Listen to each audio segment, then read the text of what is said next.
fact that the act should not be applied in Quebec because there's no means to do so. We were ready to support the Bloc's motion on that yesterday. But where I disagree with the leader of the Bloc is the doubtful history that he mentioned to talk about the trauma from the War Measures Act 50 years ago, visions of the Act, and see what that entails. The member for Belleuil-Chambly. L'humilité à Rosemont, pas pour cours légal. And Rosemont, la petite patrie doesn't seem to be legal. But I would ask the member for Rosemont, la petite National Assembly. Oh, Monsieur le Président, c'est le député de Rosemont, la petite patrie. Is the member for Rosemont, la petite patrie? Je suis un peu inquiet. Mais But I would like to remind him. Critical moment in our history. In a few weeks, we will enter the 3rd year of this pandemic. But neither fear, frustration, or fatigue have won over Canadians' fundamental desire to take care of one another. We are here today at this moment because of a result of a failure of leadership. People were abandoned by government that argued over jurisdiction rather than helping people. People were abandoned because governments didn't take this convoy and its impact on people seriously. And they were abandoned by the police, some of whom stood with the occupiers and the occupation. It should never have come to this. It should have never come to a point in time where thousands of workers lost their wages because of blockades at bridges. Thousands of workers lost wages because of blockades of one of the busiest shopping centers in Ottawa, retail workers, people who are already precariously employed. It should never come to the point where residents, families, children were harassed, intimidated, terrorized by the convoy. It should have never come to this. Many people right now are rightly concerned about the impact of the Emergencies Act, that it might crack down on protests in the future. What we're dealing with is not a protest. It is not peaceful. The organizers of this illegal occupation have been clear from the beginning. They haven't shied away from this. They have been brazen about it. They came here to overthrow a democratically elected government. It is a movement funded by foreign influence, and it is fed on disinformation. Its goal is to disrupt our democracy. We share the concern of many Canadians that the government may misuse the powers in the Emergencies Act. So I want to be very clear. We will be watching. We will withdraw our support if at any point we feel these powers are being misused. I've been at many protests and strikes, and I've witnessed the power of the police being used against peaceful protesters. So I want to make this clear as well. Indigenous land defenders, climate change activists, workers fighting for fairness, and any Canadian using their voice to peacefully demand justice should never be subject to the Emergencies Act. New Democrats will never support that. What has become very clear in this crisis is that there needs to be as well a serious examination of policing in Canada. Occupiers get hugs from the police, while Indigenous and racialized protesters are met with the barrel of a gun. There are several accounts, very troubling accounts, of current and former law enforcement and military members involved in these occupations. One of the requirements of the Emergencies Act is that after its invocation, there is a public inquiry into its use. This must include a full public inquiry into the role of law enforcement in these occupations, both in their support for the occupiers and in many cases the refusal to enforce the law. L'utilisation de la loi sur les mesures d'urgence est un constat d'échec flagrant pour le gouvernement. Nous n'aurions jamais dû rendre là. Mais la situation de crise à Ottawa nécessite des actions supplémentaires pour éviter que quelque chose de grave se produise. Nous prenons l'usage de la loi sur les mesures d'urgence très au sérieux. Il n'y a pas personne qui veut revoir une situation comme celle de 1970 arriver à nouveau.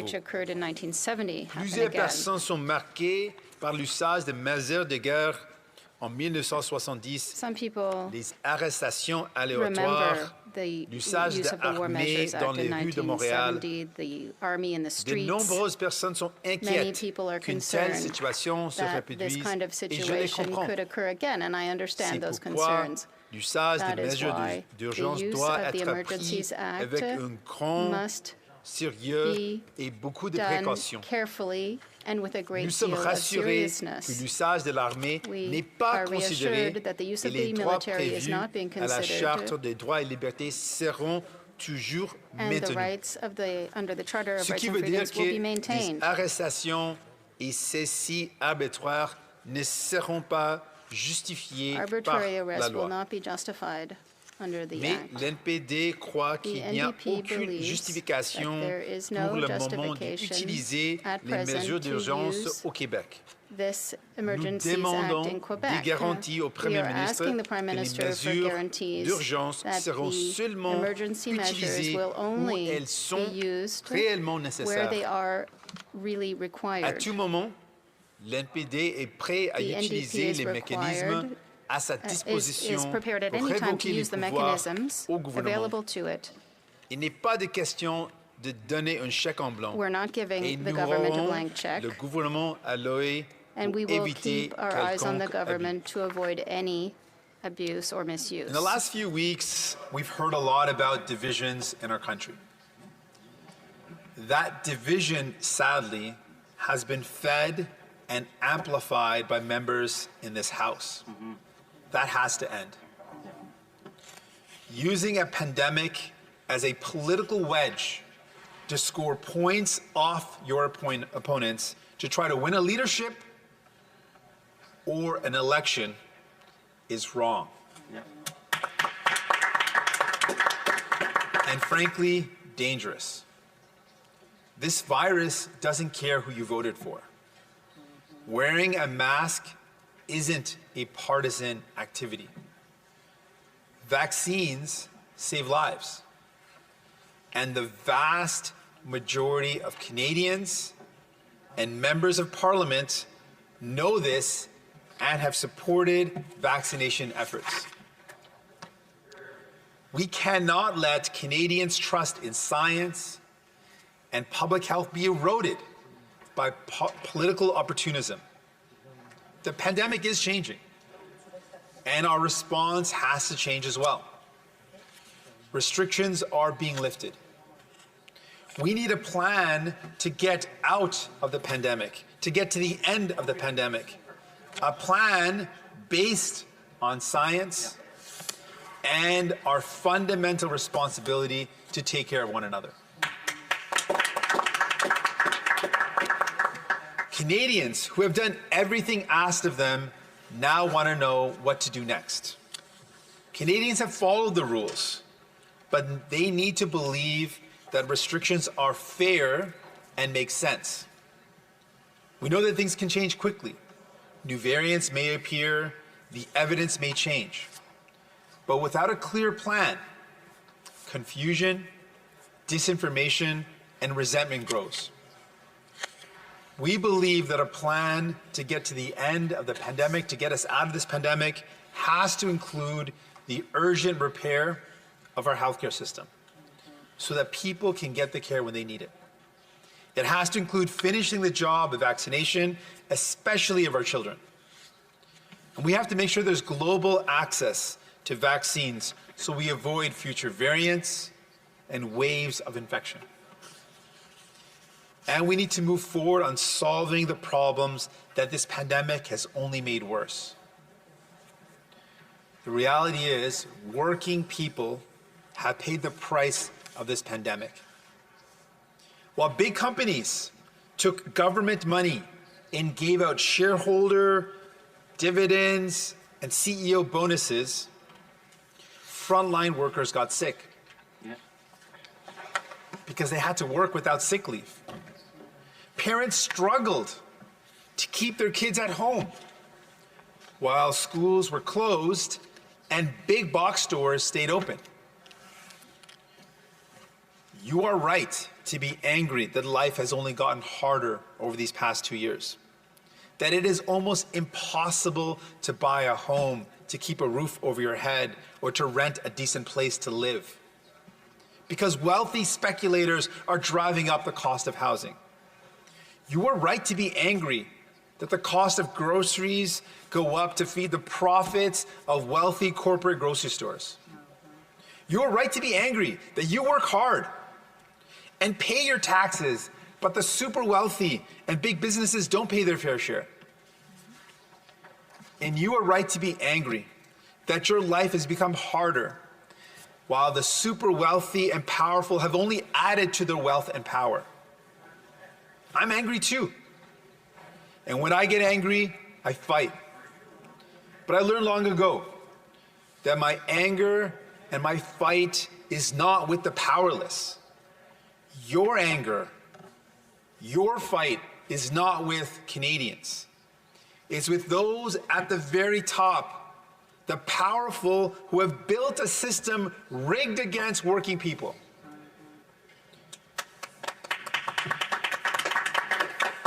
We can change this.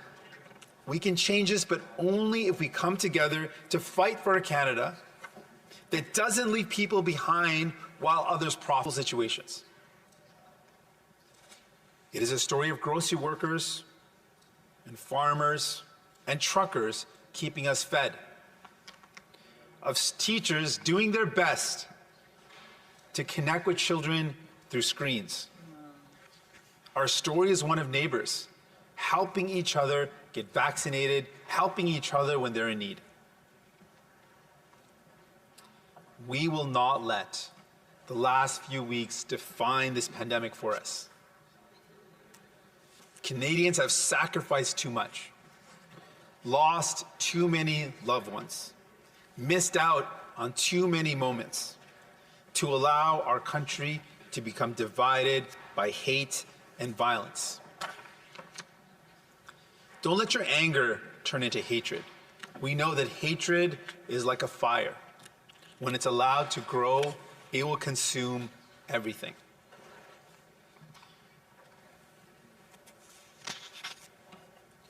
As I hold my daughter, I often think about the world I want for her.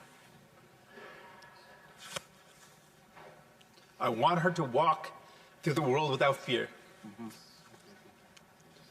I want her to always feel like she belongs. I don't want her to face the same struggles that I have. I believe this is what we all want for our children. This is my hope, that our decisions in the coming days are guided by this desire to build a better and safer, more just world where all of our children believe that they belong. Thank you. Questions and comments? Questions et commentaires. The honourable member for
We're going to pay close attention to this implementation of the Emergency Measures Act, and we are prepared to withdraw our support at any moment that it becomes clear that there's an abuse of power. We have the powers to do so. There are a number of tools at our disposal, and we'll be paying very close attention to the way this Emergency Act is used, and we want to make sure it's used only for the goal of dealing with this convoy and this national crisis so that Canadians can have restored confidence in the ability of this country to be able to function properly, to protect them, to keep them safe. Question et commentaire, questions and comments. The Honourable Member for Winnipeg North. Thank you, Mr. Speaker. And I want to go back to the Leader of the NDP's comments about the real story.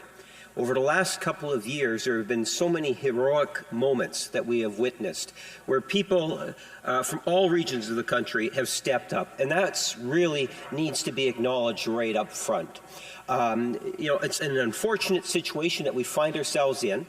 It wasn't that long ago, a week ago, where we had literally $500 million worth of trade between Canada and the U.S. being held hostage to convoy blockades, having a very negative impact on issues like jobs and so forth. We've had some opposition parties be inconsistent with their messaging, which has also caused some issues. And I'm wondering if my friend could provide his thoughts in terms of how important it is. Yes, we recognize how Canadians have contributed, but at this point in juncture of time that we have to do the things to protect our families, businesses, and trade lines, economic lines. The Honourable Member for Burnaby South. Thank you for the question, and it gives an opportunity to talk about the incredible sacrifice of so many people. I think of all the frontline workers, all those frontline workers that kept us going in the most difficult parts of this pandemic. The retail workers, the logistic workers, the truck drivers, the frontline healthcare workers, and how it's been so difficult for these frontline workers. And in a lot of ways, these frontline healthcare workers and frontline workers were abandoned as well. They were the most important workers in some cases that were paid the least. And so we fought to make sure that they were recognized not just with their hard work and sacrifice, but with fair compensation. And that has to continue. The healthcare workers right now are struggling. They are at their brink. Nurses have told us about the crisis in healthcare. So we have to make sure we're supporting them with real investments. And we are in a real crisis. The fact that one of the busiest borders in North America could be shut down, causing thousands and thousands of workers to lose their wages, is unacceptable. It is wrong. We need to make sure workers are protected, and that's why we reluctantly support this measure to make sure this convoy is ended and that workers are protected, that people are protected. Honourable Leader of the NDP has spoken about the division of the government, and yet he has consistently propped up this government that has chosen to divide. Now, in his speech, he spoke about the fact that the Emergencies Act should not touch on Quebec, and yet he is supporting legislation which, theoretically, could freeze bank accounts in Quebec. So, will he support that aspect of the Act because it cannot be separated from the remainder? Yes or no? The Honourable Member for Burnaby South in 30 seconds. We want to make sure that this act is used in a way that stops a convoy, and it's not used where it's not necessary. But I want to be very clear about division. I certainly have said that in this House, divisions have been flamed, and that the story of this pandemic is one of solidarity. But I want to be clear. Conservatives have purpose.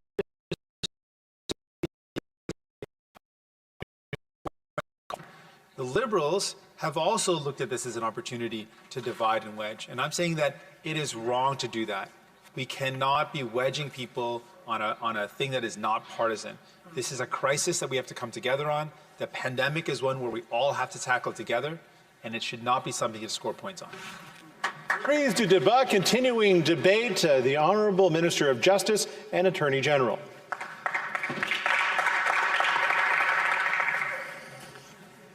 Thank you, Mr. Speaker.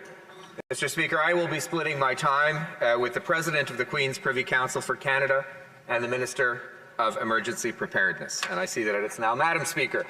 Madam Speaker, I'm pleased and honored, but also do this with a deep sense of obligation to rise today to speak to the invocation of the Emergencies Act by our government and to the motion in this House to affirm the government's decision.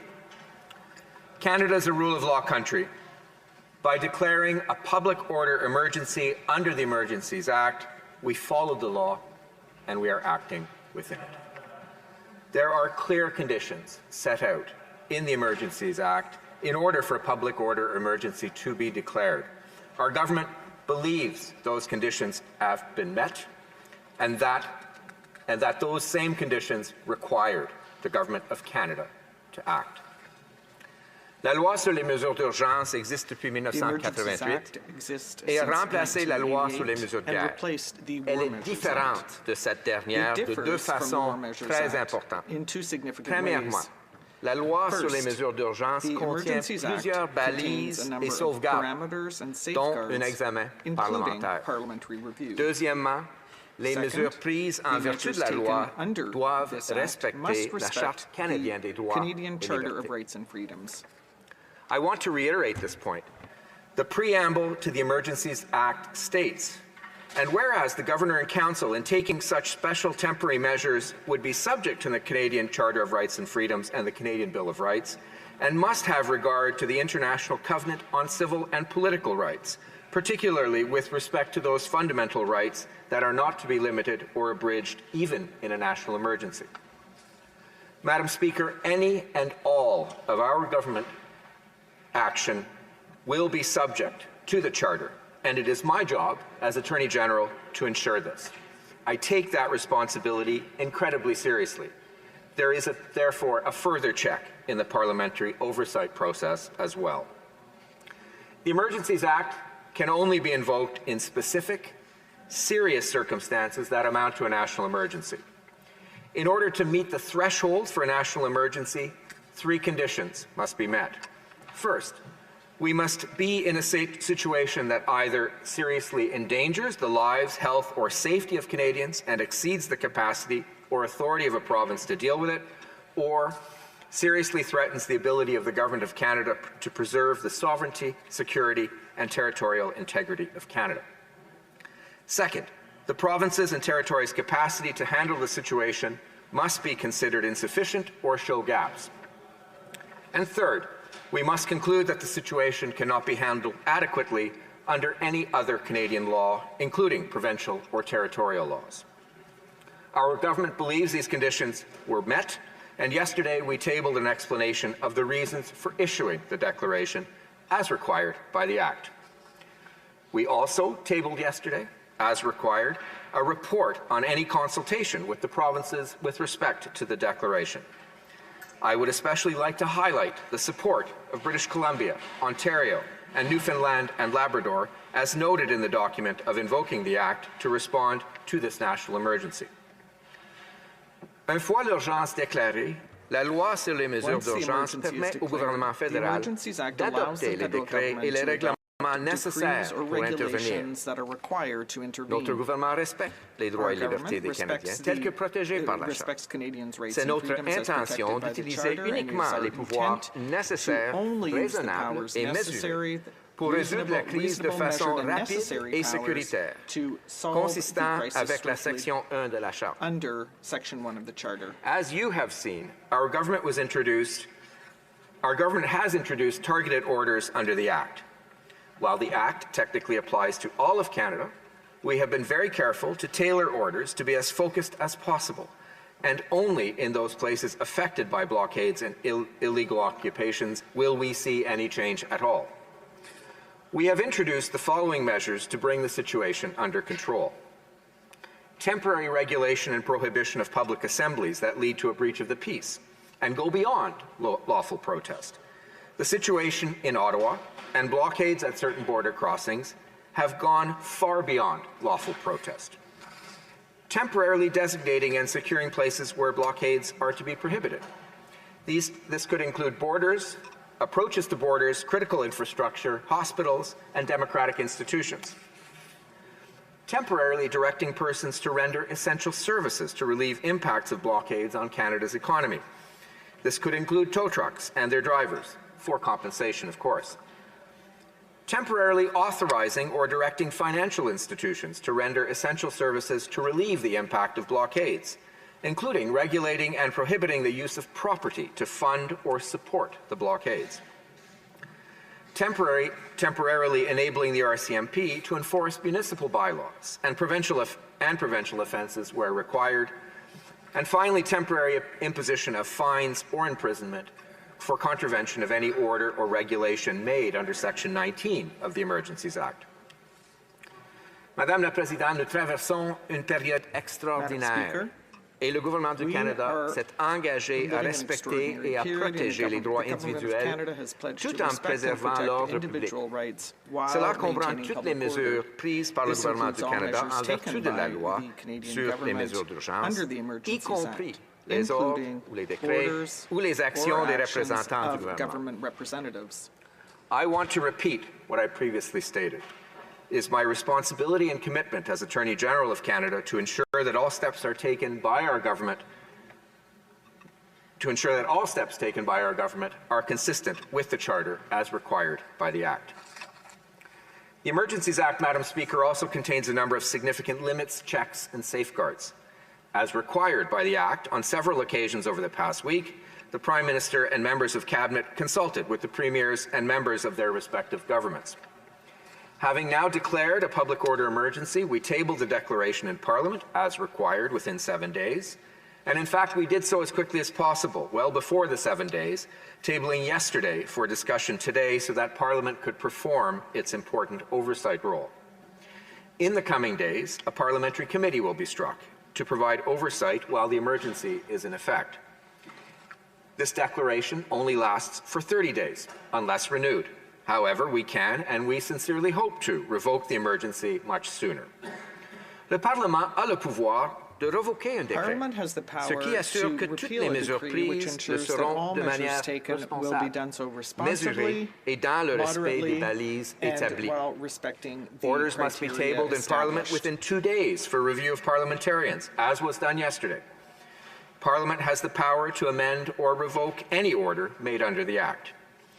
In closing, I want to address 2 critiques of the official opposition.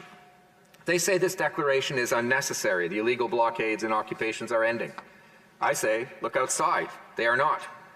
I say, look at the streets of Winnipeg.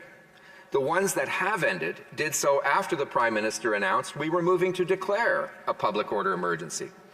We are achieving what we intended to achieve with these measures, and we're doing it in a most measured and responsible way. We have seen further how fluid the situation is. Since we declared this emergency, we have seen other potential blockades stopped. We want law enforcement to have the necessary tools for a limited time to ensure we do not have a repeat of any of the blockades. The official opposition is talking about rights.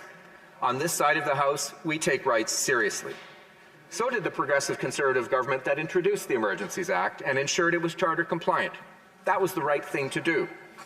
We are invoking this act to end illegal blockades and occupations. We are invoking it to restore the rights of those who cannot walk safely on the streets of downtown Ottawa. We are invoking it to protect the rights of workers to earn a living, of businesses to serve the public, for people to move freely across international borders. Let's not confuse illegal blockades and occupations with lawful protest. We know what a lawful protest looks like. It does not look like what is happening on Wellington Street or what transpired in Coutts or in Emerson. So we have declared a public order emergency to help law enforcement deal with these issues quickly and to protect us from them happening again. Our goal, Madam Speaker, is to see order restored, and for this. The Act expressly prohibits violation of charter rights.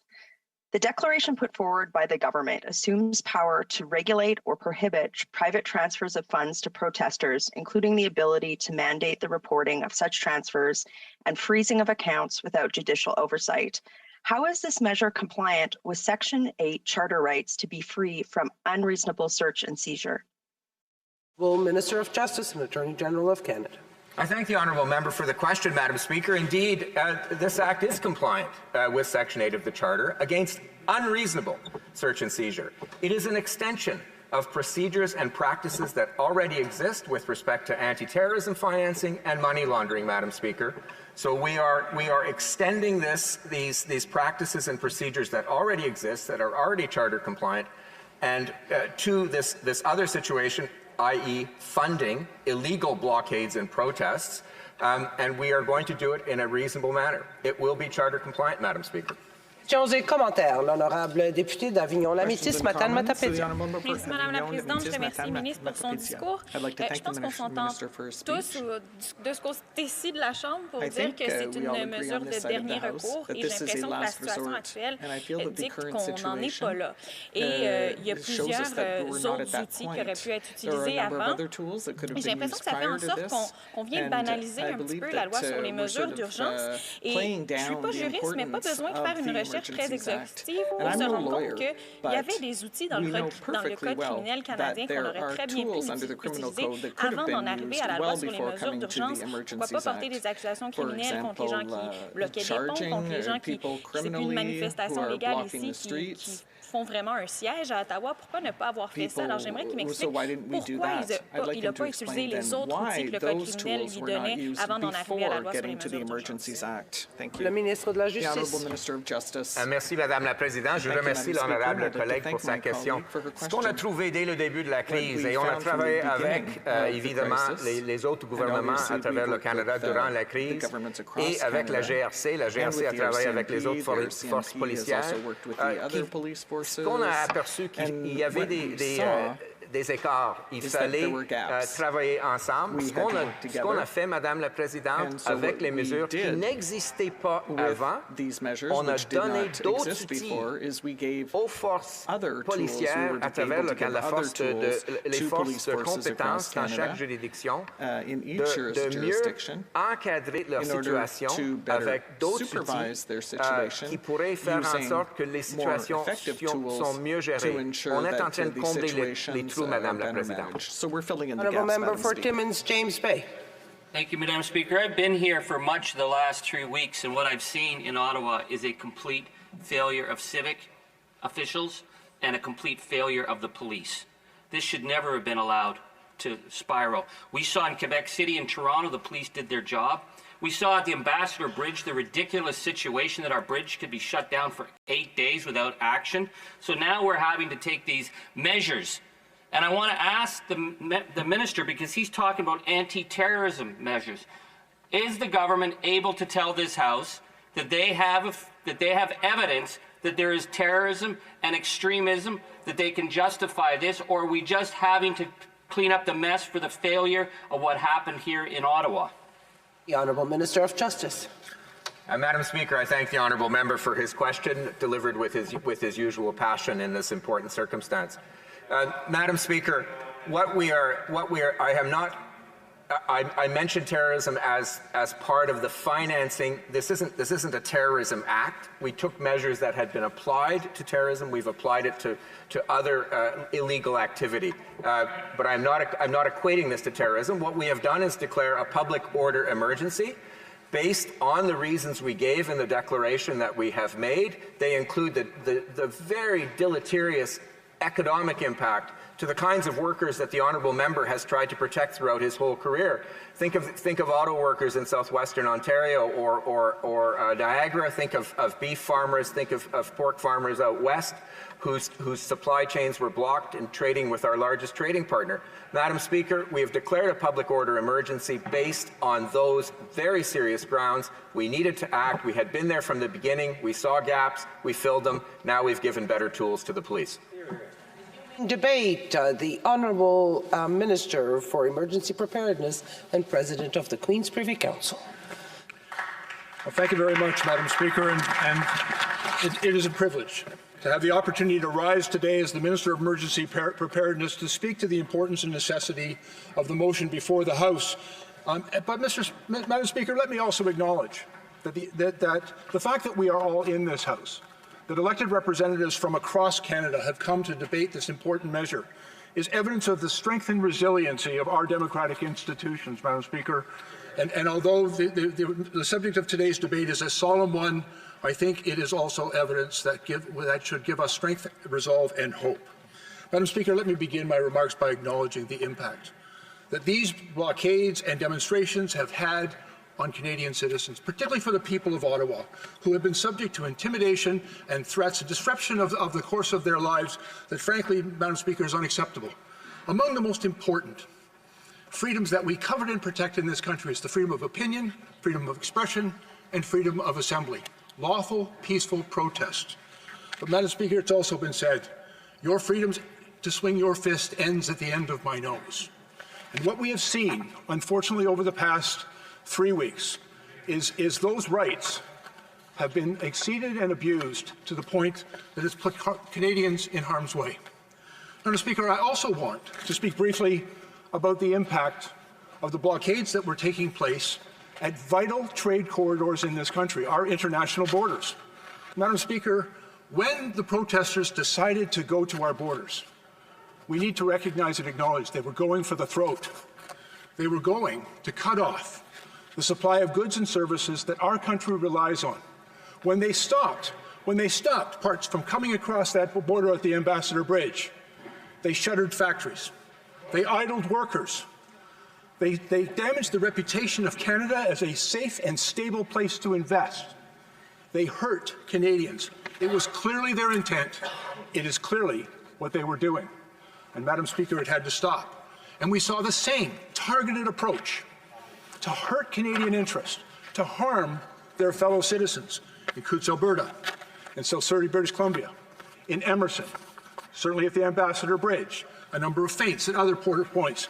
This was not by accident. They didn't just wander into those spaces. They went for the throat of this country. And, Madam Speaker, they created an emergency that we had to respond to.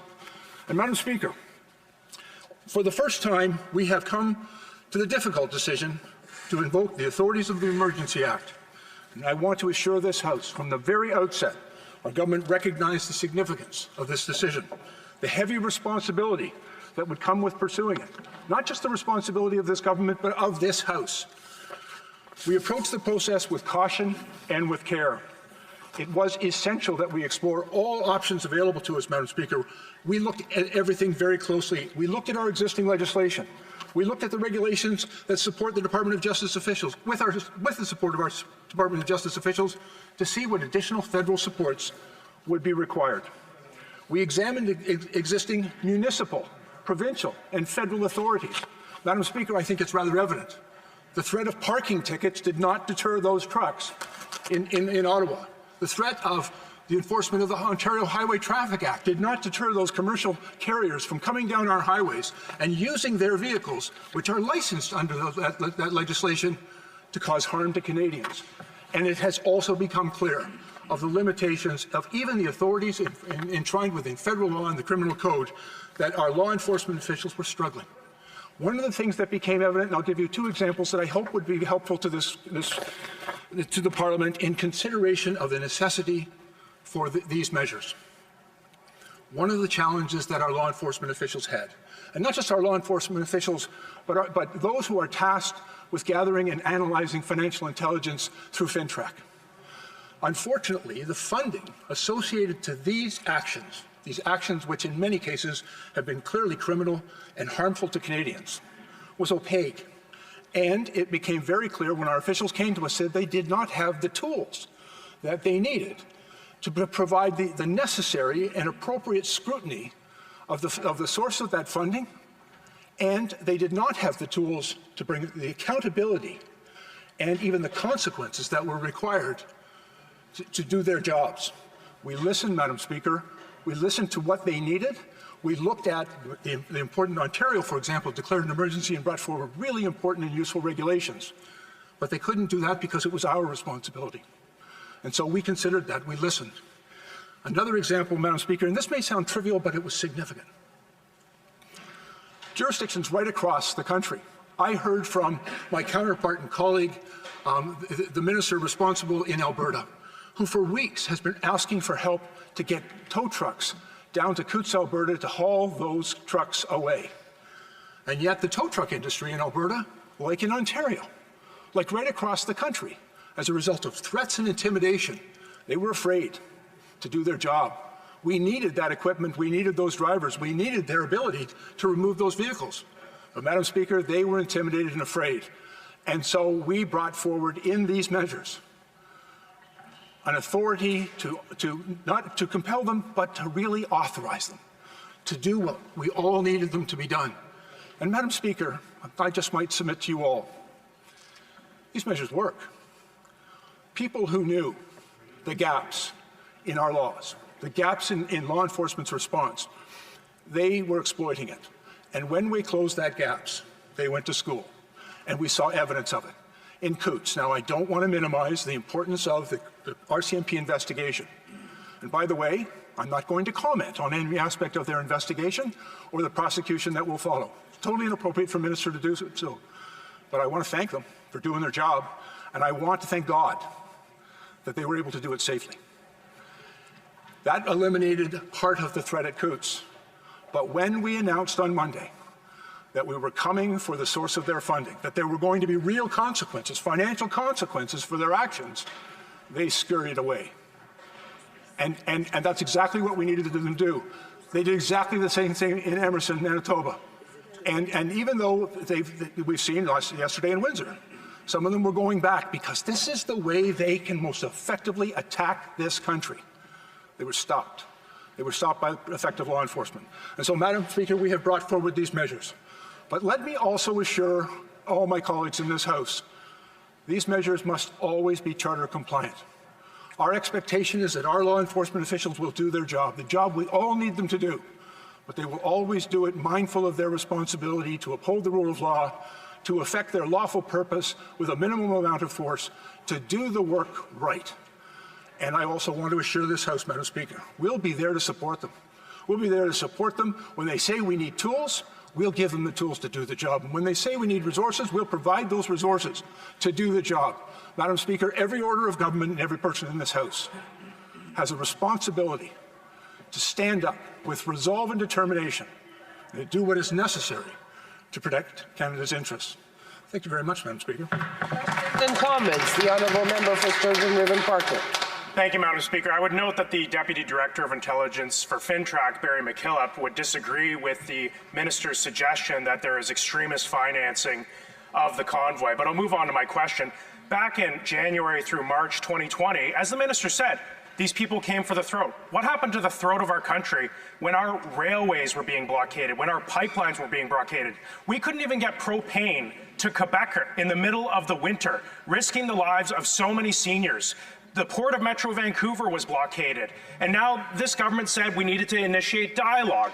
We needed to work with these people to come to a peaceful resolution. What is any different with this current situation that we're facing? Why is the Emergencies Act needed? The Honourable Minister. Thank you very much, Madam Speaker. Let me speak to the member's first point, because I heard him ask the question before, and perhaps he hasn't been satisfied with the answer. I understand. I also speak to FinTrack often, and I've worked with them for decades. They didn't have the evidence because they didn't have the tools to collect the evidence. We listened to them. They said it's opaque. We don't have the tools to examine cryptocurrency wallets, for example. And we said, we hear you. You don't have the evidence, we'll give you the tools to go collect the evidence because it's necessary to protect Canadians. So, Madam Speaker, the member's argument against these measures is clearly a little bit shallow. And he needs to recognize he's right. We didn't have that information, now we're getting that information. It's what our law enforcement officials need to protect the country. Merci, Madame la Présidente. Madame la Présidente, on convient que la situation est sérieuse. Le problème, c'est que pendant plus de 2 semaines, il y a seule l'opposition en convenait qu'il s'agissait d'une urgence. Le premier ministre a capitulé face à ses obligations d'utiliser les recours qui étaient à sa disposition précédemment. Les Québécois et les Canadiens méritent mieux, Madame la Présidente. J'aimerais savoir si l'honorable ministre est fier d'être assis aux côtés d'un premier ministre de dernier recours. Honourable Minister. I want to assure the member, not only am I proud, it is the honour of my life to be a member of this government serving Canadians. But, Madam Speaker, I also want to be very clear. We have been seized from the very first moment in supporting law enforcement's efforts, but not also the efforts of our municipal and provincial partners. We've been working closely with provincial governments right across the country, including in Quebec. And, Madam Speaker, I want to also take this opportunity, if I may, to acknowledge that we respect very much the jurisdiction of provinces and territories over policing in their jurisdiction, as I'm sure they recognize and respect our responsibility to maintain the integrity and security of our borders. Madam Speaker, all orders of government have a responsibility to protect Canadians, and we'll all work together to do it. Honourable Member for Hamilton Centre. Madam Speaker, I understand and share the concerns that people have about the potential long-term impacts of the use of emergency measures legislation, and in particular, as it relates to the expansion of the institution of policing, given their past abuses and overreach against legitimate political actions by Indigenous, racial, and climate justice activists and workers. And yet, with the capital and country in crisis, Canadians are feeling abandoned by their local police services, who have repeatedly been caught on video, compromised, and at times seem to be working in collusion with the insurrectionist occupation. Madam Speaker, the last Royal Commission on Policing was in 1962. Will the Minister of Public Safety commit to establishing a national commission on policing that would review the duties assigned to the police and their corresponding budgets? And will the minister commit to a secretariat or some other office to report on the radicalization and use of public resources in security forces for undemocratic ends? Minister. Well, I thank my colleague for the question, and I think one of the things that has become quite apparent, and I've heard concern across the country as well, an overwhelming desire that the police in this country do their job, and that they do it right. Madam Speaker, that they do it in a way which is compliant with all of our laws, with our Charter of Rights and Freedoms, that their response is measured, thoughtful, proportional, and effective. Madam Speaker, and we're working hard to make sure they have the tools and the support that they need. But I will also say, I spent 40 years in policing. Policing must be always accountable to the people they serve, because the most important tool that the police have is the trust and confidence of the people they serve. And Madam Speaker, we'll always work to maintain that trust and confidence. The honourable member for Kitchener Centre. Thank you, Madam Speaker, and thank you to the Minister of Emergency Preparedness for his comments this morning. My question is with respect to what I'm hearing. I appreciated his sharing the care and caution that this is being applied with. The Prime Minister shared a more targeted approach. But I need to also reconcile that with what I'm reading in the regulations we've been provided with, mention of critical infrastructure quite broadly. I share the concerns of the member from Burnaby South, for example, with respect to how this could be applied in future to Indigenous land defenders, to climate activists. Could he clarify the difference between the more targeted approach we're hearing and the words we're seeing here? Honourable Minister, in 30 seconds or less. I want to thank the member for the question, and I understand the concern. I want to provide him with reassurance. These measures are time limited. They are subject to parliamentary and judicial scrutiny, and we will only use these measures as long as they are required. We recognize their extraordinary nature. They have to be subject to the scrutiny of this House. It's in the law. And we will only use them as long as they are required, and we will always ensure that they are compliant with the Charter of Rights and Freedoms. Resuming debate, the honourable member for Sturgeon River Parkland. Well, thank you, Madam Speaker. Unlike the Prime Minister and ministers across, it actually gives me no pleasure to rise to speak on the matter at hand. The invocation of the Emergencies Act earlier this week, for the first time in Canadian history, is a significant moment, and it's not a moment to be pleased about. It's a solemn moment. It's a moment where we have to ask ourselves, how did we get to the situation we're here in the first place? And when we examine the evidence of how we got to this situation, I don't think there's much for this government to be proud of. Now, the Conservatives thoughtfully considered the justifications written in law and given by this government for the enacting of the Emergencies Act. This government has based their justification on one provision, that a public order emergency exists throughout Canada. This claim is not supported by the evidence. Yes, we have seen border blockades in at least 4 provinces, and we have seen a persistent and now declared illegal protest in Ottawa. Before the Emergencies Act was invoked, the blockades at the borders and across Canada were lifted, or were well into the process of being lifted. So the government trying to claim credit after the fact is completely absurd. The Emergencies Act is now being used solely for the purpose of addressing the situation in Ottawa, not throughout Canada, as defined by the Act. Now, a key part of the threshold for enacting these measures is that existing laws and capabilities have proven insufficient for dealing with the problem. Madam Speaker, existing laws are well equipped to deal with these situations. They were well equipped to deal with the situation at Coutts, Emerson, at the Ambassador Bridge, and I submit that they are well equipped to be used here in Ottawa. The Minister of Justice said earlier, and the Minister of Emergency Preparedness, that they were required to pass this so they could requisition essential services like tow trucks. But it has been noted by many that under the criminal code, police already have the authority to requisition such services under pain of criminal sanction. That was before the Emergencies Act was brought in. So this argument that the Emergencies Act was necessary is completely absurd. I also want to note that I will be splitting my time with my honourable colleague from Regina Cabell. Now, the police already had the power to compel many of these services. The police already had the power to be coordinated with the RCMP, with the OPP, and the various police forces and national security forces throughout Canada. They have measures existing under the criminal code, mischief, intimidation, to be used against illegal protesters and blockades. Now, the government has used an argument where they're citing potential acts and threats of violence against Canadians and critical infrastructure. And this is not just any violence, they're saying. This is violence intended for the furtherance of an ideological and political objective. I'm very concerned with the language that this government is beginning to use, because that language is very similar to the language used under terrorism laws. The definition of terrorism is the use of violence to advance a political or ideological agenda.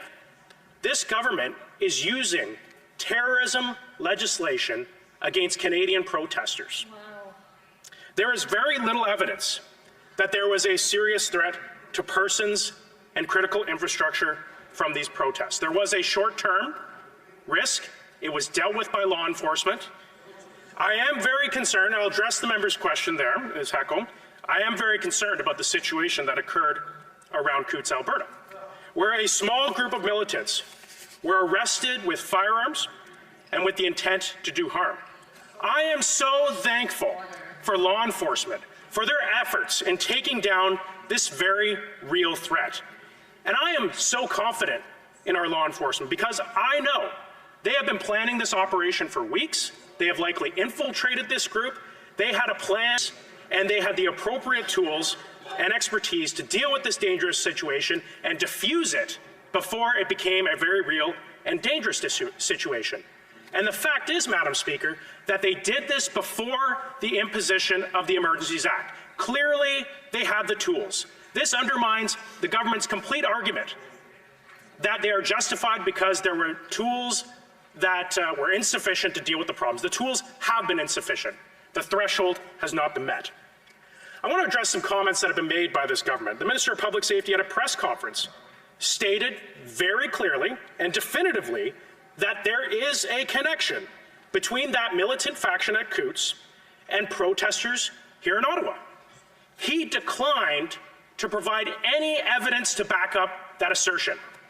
He was asked repeatedly by media to back up that assertion, and he failed to back up that claim. His only evidence was citing social media posts and a general tone that has been seen in protests across Canada. Now, this government has been very quick to label protesters and anyone who would oppose their political agenda. Even before the protests began, the Prime Minister called people who oppose mandatory vaccinations, which the Prime Minister did earlier in 2021, he has called them racist, misogynist, among other epithets. Now, since the beginning of the protests, the government has sought to brand and label all protesters as fringe extremists with, quote, unacceptable views. Despite this unrelenting scrutiny and rhetoric, there has still been no evidence that there are violent extremists in Ottawa. In fact, if there were, I don't know how the government could be responsible in allowing us all to be here today and walk the streets of Ottawa. It undermines their whole claim. There is no evidence that there is a plot to violently overthrow the Canadian government, despite constant repetition and saying so. I remember there was a quote from a previous Liberal minister that says if you tell a lie big enough and loudly enough, people will totally believe it. This government is constantly saying something that they do not have the evidence to back up. And I'd like to see that evidence if they have it. We deserve to see that evidence. This act was not designed. Protesters in Ottawa, it's very inconvenient, it's terrible for the people of downtown Ottawa, but honking your horns does not meet the threshold of a terrorist organization, and the government knows that. Without further evidence of a violent threat, I cannot in good conscience support the invocation of this Emergency Act. But even if I were to accept that the government has met the threshold for calling the emergency powers, I would still have serious reservations about the powers that the government says they need to deal with this situation. If they believed there was a threat to critical infrastructure and persons, which they say they believe, I could support, if they showed evidence, I could support declaring Parliament Hill and certain sensitive areas to be a no-go zone. I could accept that we need better coordination between the RCMP and local police. But what I cannot accept is the necessity of the government undermining Section 8 of the Charter of Rights and Freedoms, which guarantees Canadians' rights from unreasonable search and seizure to have their bank accounts frozen. The Minister of Justice on a panel last night said, if you are part of a so-called pro-Trump organization, you should be worried. I think all Canadians should be worried when a Minister of Justice threatens people because of their political views. That is not the Canada that any of us want to see, and it's unacceptable, Madam Speaker. Madam Speaker, throughout this debate, which we are going to be having over the next number of days, Canadians will know that their official opposition is alive and well. We are prepared to stand up for Canadians' rights. We are prepared to hold this government accountable. We're going to keep fighting. We're not going to stop standing up for Canadians' rights and freedoms. Thank you, Madam Speaker. Comments. The Honourable Parliamentary Secretary to the Minister of Justice.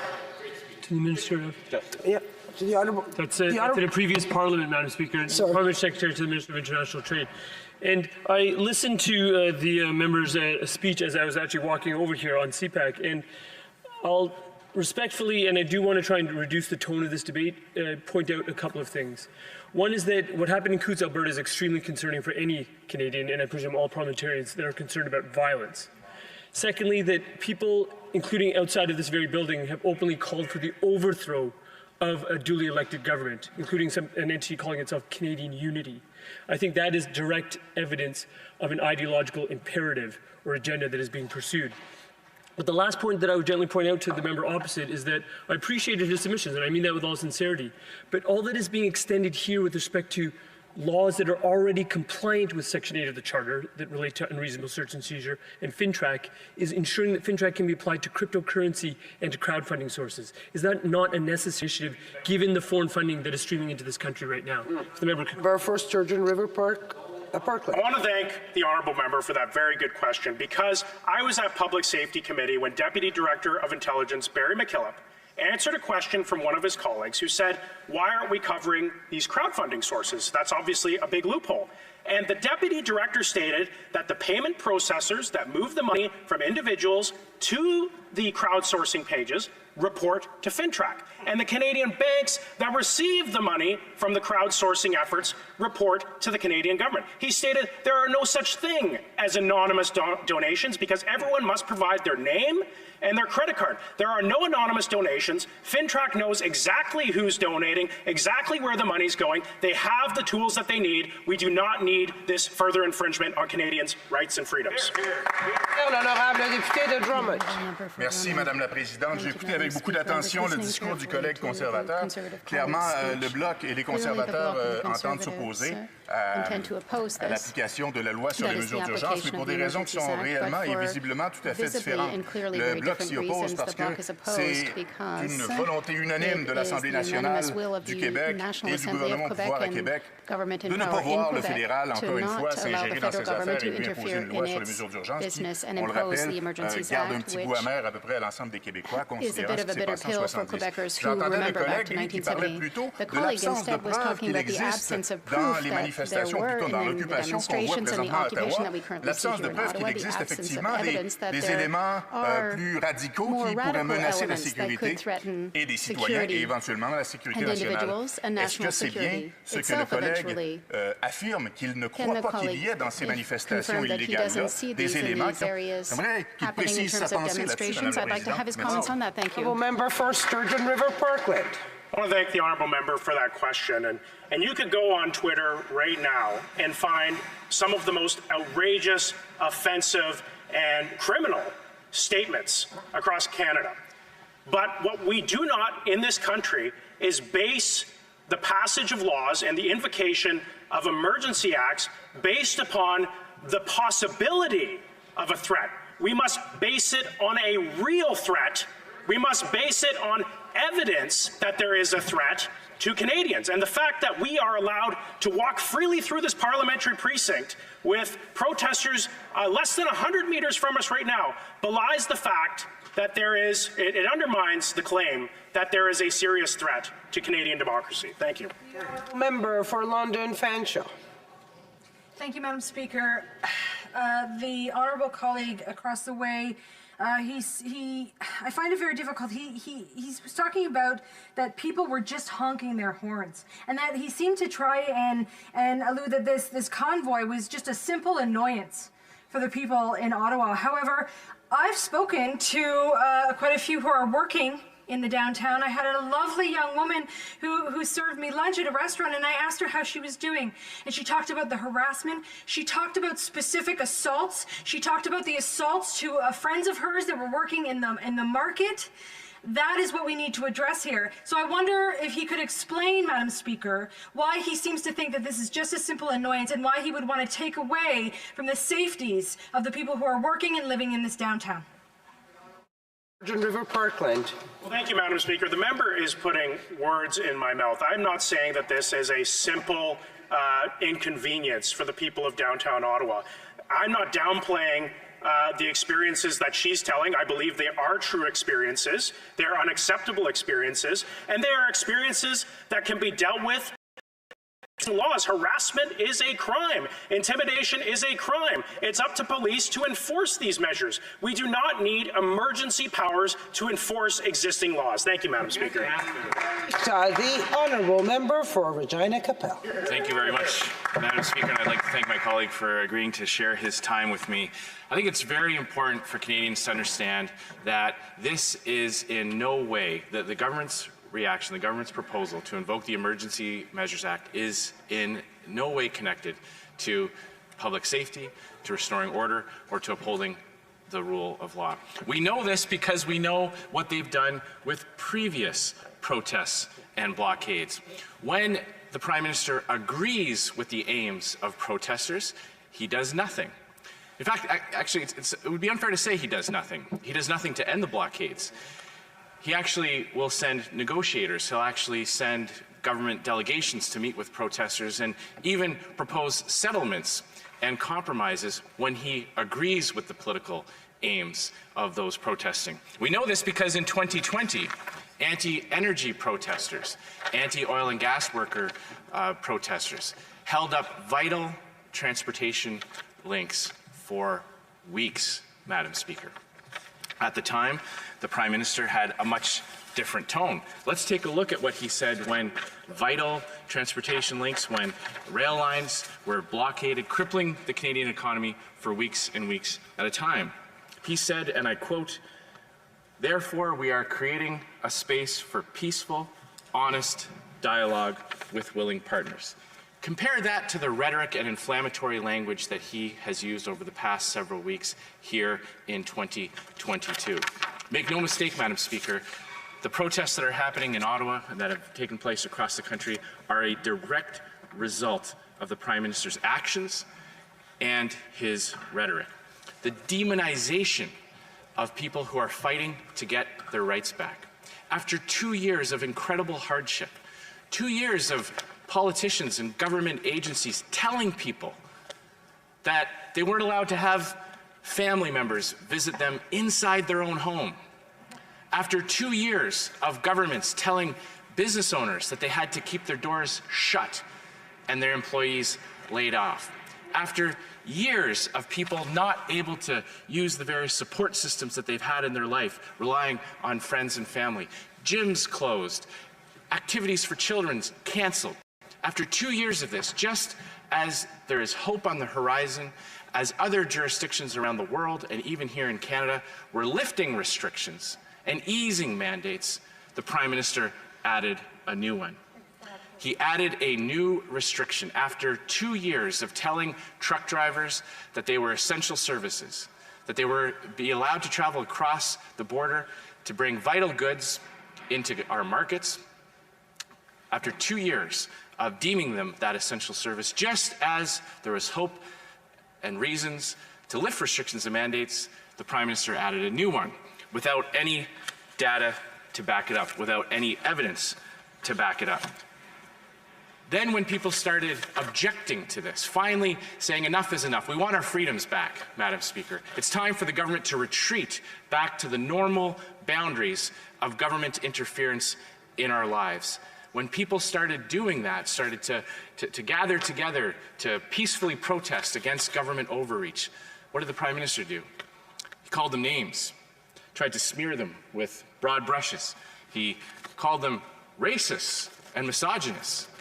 He asked the question, the rhetorical question, Madam Speaker, about whether or not we should tolerate these people. Madam Speaker, I'd like to ask the Prime Minister a question. What does not tolerating these people look like? Because what he's done over the past few weeks has just been shameful. This Prime Minister has lowered the office in which he serves to unprecedented depths. In my 17 years of being a member of Parliament, I've never seen a Prime Minister, for that matter, any other politician, so debase the office that they hold, hurling insults at people, referring to a Jewish member of this House as standing with people waving swastikas. Just outrageous, Madam Speaker. And I have to tell my honourable colleagues in the Liberal benches who have often admonished their political opponents for in any way, even sharing the same postal code as someone who may be holding an offensive flag or a placard with unacceptable language on it. And when Conservatives denounce that, that's not good enough for members of the Liberal Party. They say, you're supposed to paint the entire group protesting with that broad brush. But, Madam Speaker, they don't hold themselves to that same standard. I see many honourable members across the way, some of whom I've served with. I know them to be honourable people. I don't assume that they are all racists just because their leader has performed racist acts by putting on blackface so often in his life that he can't remember how many times he's done it. We don't paint every single Liberal member of Parliament with that brush. They have no problem being photographed with the Prime Minister, despite his history of racist acts. So neither should members of Parliament hold or paint the entire group of people who are protesting for their freedoms back with that same broad brush. The lengths at which this government, and indeed not just the government but many of their friends in the corporate media, to paint every single person who's protesting, who's demanding an end to the restrictions, an end to mandates with that broad brush, Madam Speaker. You look at the lengths that they go to discredit and to dehumanize those people who are just fighting for their traditional civil liberties. And I ask you, Madam Speaker, if we kind of look at this in two different groups. On the one hand, you've got people who are saying after 2 years of hardship, 2 years of sacrifice, 2 years of being forced to comply with unprecedented government intrusion in our lives. Unprecedented. Government's telling you where you can go, who you can have in your house. That is a new level of government interference in our life that we have not seen in recent Canadian history. After 2 years of that, there's a group of people who are saying, I just don't believe I should be fired for making a healthcare decision. Then on the other hand, you've got a group of people who are saying that anybody who holds that view is a racist, a misogynist, an insurrectionist, Madam Speaker. You've got a group of people who are saying that government should have the ability to tell you who you can have in your house, whether or not your business is allowed to stay open. Which group seems more unreasonable, Madam Speaker? I would say after 2 years, those who are fighting against this government intrusion in their lives have a legitimate case to be made. Whether or not we agree with them or not, we must respect their right to advocate for their views. The Prime Minister has not provided any legitimate justification for bringing in the Emergency Measures Act. He asks us to trust him. He says, don't worry, we're going to make sure everything's fine with the courts, we're going to make sure everything's compliant with the Charter. This is the same guy who fired his Attorney General because she wouldn't go along with his plans to interfere in a criminal court case, Madam Speaker. So you'll pardon the members of the Conservative Party if we're not going to take the Prime Minister's word that he's not going to abuse the power that he's granting himself. He points to specific incidences that Conservatives also denounced. We denounced the rail blockades in 2020, and we denounced the border blockades in 2022. Because, Madam Speaker, we do not believe that the right to peacefully protest should mean that you get to infringe on the freedom and rights of other people.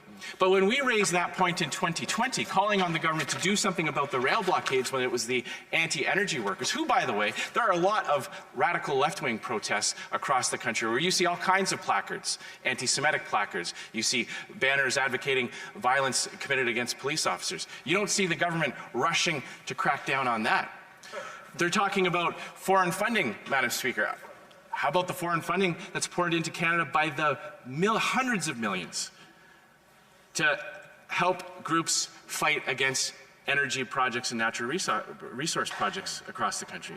Didn't seem to bother the government then, Madam Speaker. But now all of a sudden they say that they've got to do something about it. It's a little bit like that scene in Casablanca when the inspector comes to Rick and says, sorry, I have to close the place down. There's illegal gambling going on. And then the croupier comes over and puts his winnings in his pocket. That's what this government is doing. For years, they've relied on foreign funding coming to help their allies in the political spectrum fight for their goals and fight against Canadians and their interests. So, Madam Speaker, I'm just going to close on this. This is the exact same playbook that we've seen dictatorial governments across the country. They dehumanize their opponents. They invoke threats of foreign influence. Remember, the Berlin Wall was built to keep others out, ostensibly. Governments always talk about their good intentions when they take away rights and liberties. But I'm asking Canadians not to be fooled by this. And I'm asking members of the Liberal Party who actually believe in civil liberties, who actually do believe in the natural limits of government, to do the right. Questions and comments? The Honourable Parliamentary Secretary to the Minister of Sport. I had to just rush back into the House. I was sitting in the lobby and listening to that speech, and I just couldn't believe how willing the member from Regina Capel was to just justify all these behaviors we're seeing. I saw a video of him crossing the road this morning, giving a thumbs up and shaking hands with people who've been occupying this capital city for the last 3 weeks. And my direct question to the member is, if this was happening in Regina, if his neighbors were being occupied and harassed downtown and were afraid to leave their homes, would you the same as it is here? Would you be giving them a thumbs up every single day? Speak to the chair, if you don't, the honourable member for Regina Capel. This member comes from a caucus whose leader sent a delegation to protesters. He's saying that I shouldn't wave back to people who wave to me. His government actually sent a minister with a mandate to negotiate.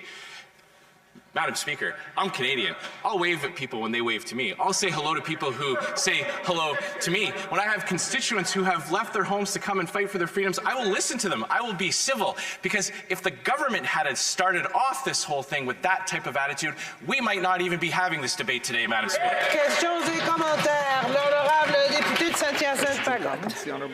Merci, Madame la Présidente. Comme vous le savez, les conservateurs et le Bloc vont voter du même côté là-dessus, c'est-à-dire contre la loi sur les mesures d'urgence. Il y a quand même une chose que j'aimerais bien comprendre. En 2012, ça fait 10 ans, crise étudiante au Québec, il n'y a rien de fédéral, bien sûr, il y avait des partisans avoués du Parti conservateur qui disaient sur les ondes de certaines radios, « Ah ouais, ça prend un matraque, ligne dure. » Wet'suwet'en, on dirait que ça fesse après une intervention musclée, ligne dure. So en 2020, le Bloc dépose une motion pour s'excuser auprès des victimes de la loi des mesures de guerre en octobre 70. Non, la mesure s'appliquait, les conservateurs votent contre notre motion. Là arrive la crise des camionneurs. Comment ça se fait qu'à partir du moment où c'est la base des conservateurs qui est en cause, là, soudainement, ça fait pouet, pouet, pouet, puis la ligne dure se ramollit aussi vite que la calotte polaire en cette ère de changement climatique qui, quand on les écoute, n'existe pas. Madam Speaker, my honourable colleague, first of all, I will start off my remarks by thanking the members of the Bloc Québécois, because we disagree on many things philosophically, but it's nice to know that even if we disagree on policy, that there's still some common ground on the principles about using the sledgehammer that the government's brought in. But the member is invoking a series of events that happened in 2012. The Conservative Party didn't bring in the Emergency Measures Act in 2012. It's legitimate. There are going to be protests across the country, across time, where various parties are going to agree with the aims of the protests or disagree. And we can all express our opinion about whether or not those protests should be happening. But the government should not be bringing in this massive sledgehammer to crack down on dissent when there are existing laws. The Prime Minister talked about Coots. That was resolved. Thank you, Madam Speaker. I appreciate the indulgence. The Prime Minister talked about the Coots border crossing. It was resolved with existing laws, with existing tools that law enforcement have. There's no need for this act. Questions and comments. The Honourable Member for Saanich Grove Highlands. Thank you, Madam Speaker. To the Honourable Member for Regina Capel, I found his speech disturbing at many levels. There were more dog whistles to a rabid base of Trump supporters in one short speech than I've heard ever in this place. But I'd like to correct the record and ask the Honourable Member to consider that when the Government of Canada sent a delegation, it was because the Wet'suwet'en hereditary chiefs have Supreme Court of Canada on their side, that they have a continuity of leadership, territorial responsibility that goes back to our Constitution, Supreme Court of Canada. The Wet'suwet'en hereditary chiefs required that both British Columbia and the Government of Canada, in the honor of the Crown, sent representatives to discuss the situation with them. They were not protesters, they were chiefs. For Regina Capel. Well, Madam Speaker, I believe the honourable member may be the only member of this House who's actually arrested for participating in an illegal protest. So for her to now somehow justify the Emergency Measures Act, would she have appreciated it while she was breaking laws and getting arrested if the government had the power to freeze her bank account, Madam Speaker? Would she have appreciated anybody who made a donation to the Green Party at that time having their bank accounts frozen for supporting her illegal activities, Madam Speaker? I doubt it. Resuming debate, the Honourable Member for King's Heads. Madam Speaker, I'll be sharing my time with my honourable colleague from Outremont this afternoon. Today I rise to deliver what may be the most important speech I've given since having the privilege to serve the people of King's Heads in the House. Today, we as parliamentarians are debating whether the government's decision to invoke the Emergencies Act on Monday was justified. I submit to my colleagues in this House, and indeed all Canadians watching, that the threshold required to trigger the Emergency Act has been objectively met and perhaps exceeded. As the Prime Minister has said in this House, a decision of this nature is not taken lightly. However, the situation we have seen across the country is serious and warrants a response that is proportionate to the impact we have seen on all Canadians. Let me be very clear. I am in full support of legal protests in this country. It is a constitutionally protected right, and indeed I have spoken to some of my own constituents who in their own way have demonstrated their displeasure with the government's protocols to date. However, we have to delineate between lawful protest and individuals who refuse to abide by the rule of law, who have occupied Ottawa and who have blockaded our key border crossings. I believe it's incumbent on all of us to look at the facts and to try to be objective. We have seen a group of individuals in Ottawa who have occupied the city for now 3 weeks. This despite orders from law authorities to disperse and to go home. The key organizers of the Ottawa occupation have openly espoused their goal of overthrowing the government, of meeting with the Governor-General to form a coalition. We've had blockades across the country at key border crossings, which have targeted the country's trade relationship, including at Windsor, Coots, and Emerson. At Coutts, the RCMP have found weapons and body armor. How can one conclude that this was simply a peaceful protest? The Minister of Public Safety outlined to this House this morning what the impact was having across the country economically. Hundreds of millions of dollars a day in economic harm, blocking critical infrastructure, critical trade routes that hurts everyday Canadians. It impacts our food security and our supply chain. There has been a targeted impact of the Ottawa International Airport, and the organizers of the Freedom Convoy have expressed their desire to reestablish blockades and occupations elsewhere, even if they were taken down by police. We also know that these activities are being financed by international sources. I ask members of these House, do we as parliamentarians have a responsibility to take action on internationally financed activities to organizers of activity that is not only illegal, but indeed represents a threat to Canadian security and the rule of law? I, for one, believe we do. I want to be crystal clear. This is being done to target activities that are illegal and threatening the economic health of the country and the rule of law and order. For those whose intent is to raise issues about government policy, I have no issue. For those who continue to be a part of illegal blockades here in Ottawa or elsewhere, you do not have the ability to do so, and these measures are being implemented because of your unwillingness to abide by the law. So what is the public emergency order being invoked under the Emergencies Act? What does it actually mean? The Conservatives would have you believe this government is limiting all freedoms. These measures do not take away freedoms. The Bloc would suggest that this is akin to the War Measures Act and are seeking to drum up memories of the FLQ crisis. This is not the War Measures Act. It is not taking away the rights of the Charter of Rights and Freedoms, and it is not calling in the Army. This is a specific measure to give additional powers to police and provincial authorities to maintain law and order, monitor the financing, including from foreign sources, that is being used to block and undermine critical infrastructure, and to ultimately remove the blockades and occupations that exist across the country. Let's examine the actual measures in the order.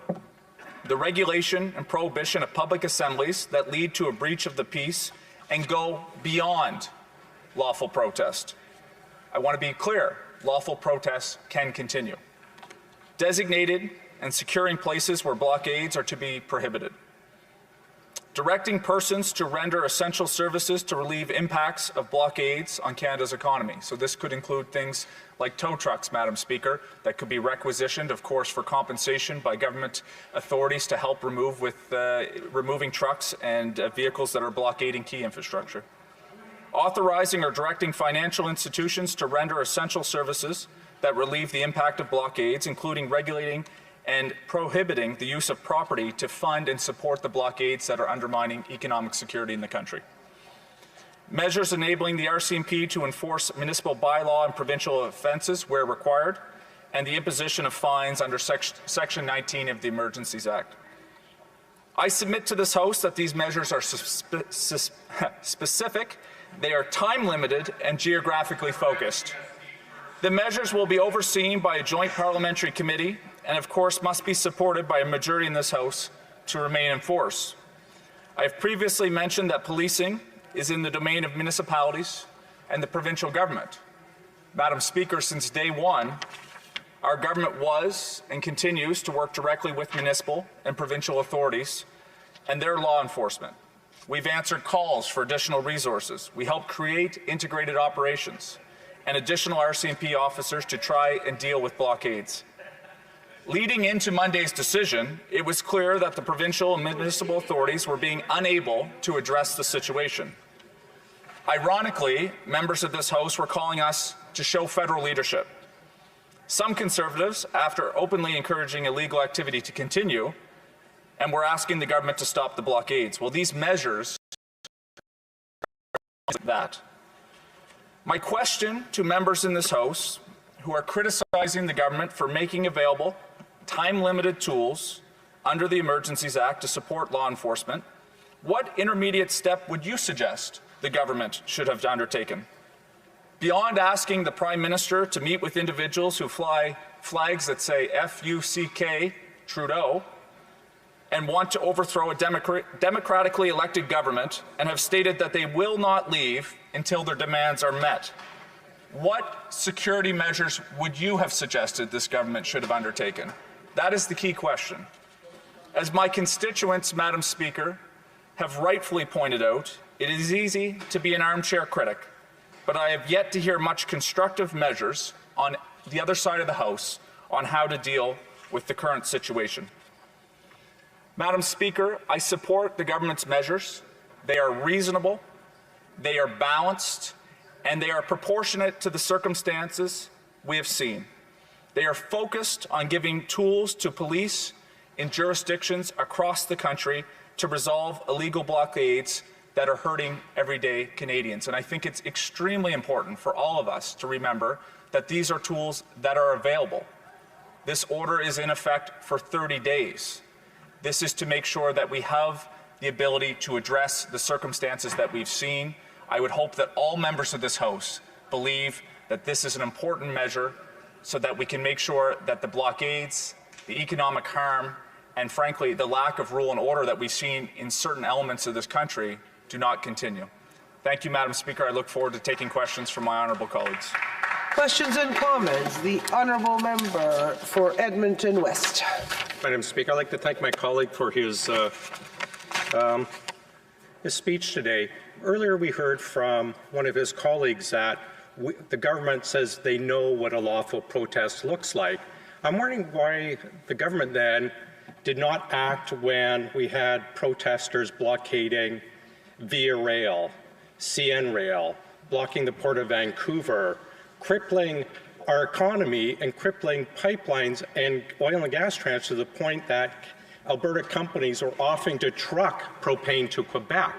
Why is that considered a lawful protest not to be subject to such extreme draconian acts that the government is bringing in now compared to what's going on right now? Good question. Member for Kings Heads. Thank you, Madam Speaker. I anticipated the question because I've noticed on this side of the House, on the opposite side, that the members are trying to create that narrative. In fact, I find they've been inconsistent in their own way in the fact that they were very quick to call on government action back in 2020 and were silent for nearly 2 weeks on what we've seen in Ottawa and elsewhere in the country. The difference for me, Madam Speaker, of why this rises to the level of the Emergency Act is the fact that there has been an open, stated goal of those that have been involved in the protest to actually overthrow government and to cause disruption and harm to Canadians. I will go on record and say it is absolutely unacceptable, regardless of the motions or the notion and desire of protesters to block critical infrastructure. I support measures that do that, including in this way here today. Député de Thérèse de Blainville. The honourable member for Thérèse de Blainville. Merci, Madame la Présidente. J'aimerais d'abord dire que je suis profondément et totalement en désaccord avec la loi sur les mesures d'urgence, d'où le débat d'aujourd'hui. Contrairement aux collègues qu'on vient d'entendre et au premier ministre qu'on a entendu en début de matinée en qualifiant cette loi de proportionnelle et de raisonnable, je la trouve complètement disproportionnée et déraisonnable. J'aimerais poser la question suivante à mon collègue. Quand vous dites quelles mesures intermédiaires auraient été mises en place, j'aimerais lui poser la question, pourquoi, dès le départ, n'avez-vous pas mis en place des mesures tant politiques que de sécurité publique au lieu de laisser s'installer le blocus qu'on connaît maintenant devant la colline parlementaire? The honourable member for Kings Heads. Madam Speaker, in the absence of federal government leadership, ordinary people, brave as they may be, put themselves in harm's way because of this government. Protecting the people is the cornerstone of the contract between citizens and the government. Does the government understand the consequences of its lack of leadership? That was from the critic from the Bloc Québécois 4 days ago. What do they expect federal government leadership to look like? Do they suggest that it looks like what the Conservatives are calling for, that the government just simply does as those outside Wellington are asking for and just eliminate any public health measure related to COVID? What we are doing is very simple. We are giving tools to local law authorities, including in Quebec, to use at their discretion to avoid what we've seen across the country. Would the member opposite think that it is a good idea to have those tools available such that if there was a blockade at Lacal, that is not something that we can do to be able to address that situation? And it's ironic because they say, why didn't this happen at the time? The reality is it has to work its way to a federal level, which it has over the past 3 weeks. Had we intervened at the first time, they would have been the same party to say that it was an overstep and to respect provincial jurisdiction. It is hypocrisy. Member for Timmins, James Bay. Speaker, having been in Ottawa for most of this blockade, what I've seen is a complete lack of willingness of the police to do their job. This should never have spiraled. This was allowed to metastasize and create a crisis at our borders, cutting off hundreds of millions of dollars of trade. I remember when the Conservatives were saying that if 10 unvaccinated truckers didn't get to cross the border, we'd have all our supply lines and our stores shut down. When that didn't happen, their supporters actually shut the border. But I'd like to ask the honourable member, now that we're at this point, it does speak to the absolute failure of this government to have shown leadership throughout. We should never be in a situation where we're using the Emergency Act against people who are setting up hot tubs on Wellington Street because of the lack of rule of law. For King's Hanson, 15 seconds or less. I'll try to be very quick. The member talks about leadership. What type of leadership would he like to see? Would he like to see a federal government overreach in the first few days of imposing federal powers? Would the member suggest that leadership looks like acquiescing to what the Conservatives have said? No, what we've done is we've waited until the situation warranted a federal response. Here we are. We're putting tools in place to be able to address the situation. It's a bit of a nothing question in my mind. Thank you. Resuming debate, the Honourable Parliamentary Secretary to the Minister of Tourism, Assistant Minister of Finance. Merci beaucoup, Madame la Présidente. Et le débat que nous tenons aujourd'hui est crucial. Et j'aimerais m'adresser ici à tous les membres dans cette Chambre, bien entendu, mais également aux Canadiens à travers le pays. Cette semaine, le gouvernement du Canada a déclaré l'état d'urgence. C'est une décision qui n'a pas été prise à la légère. Et pour cause.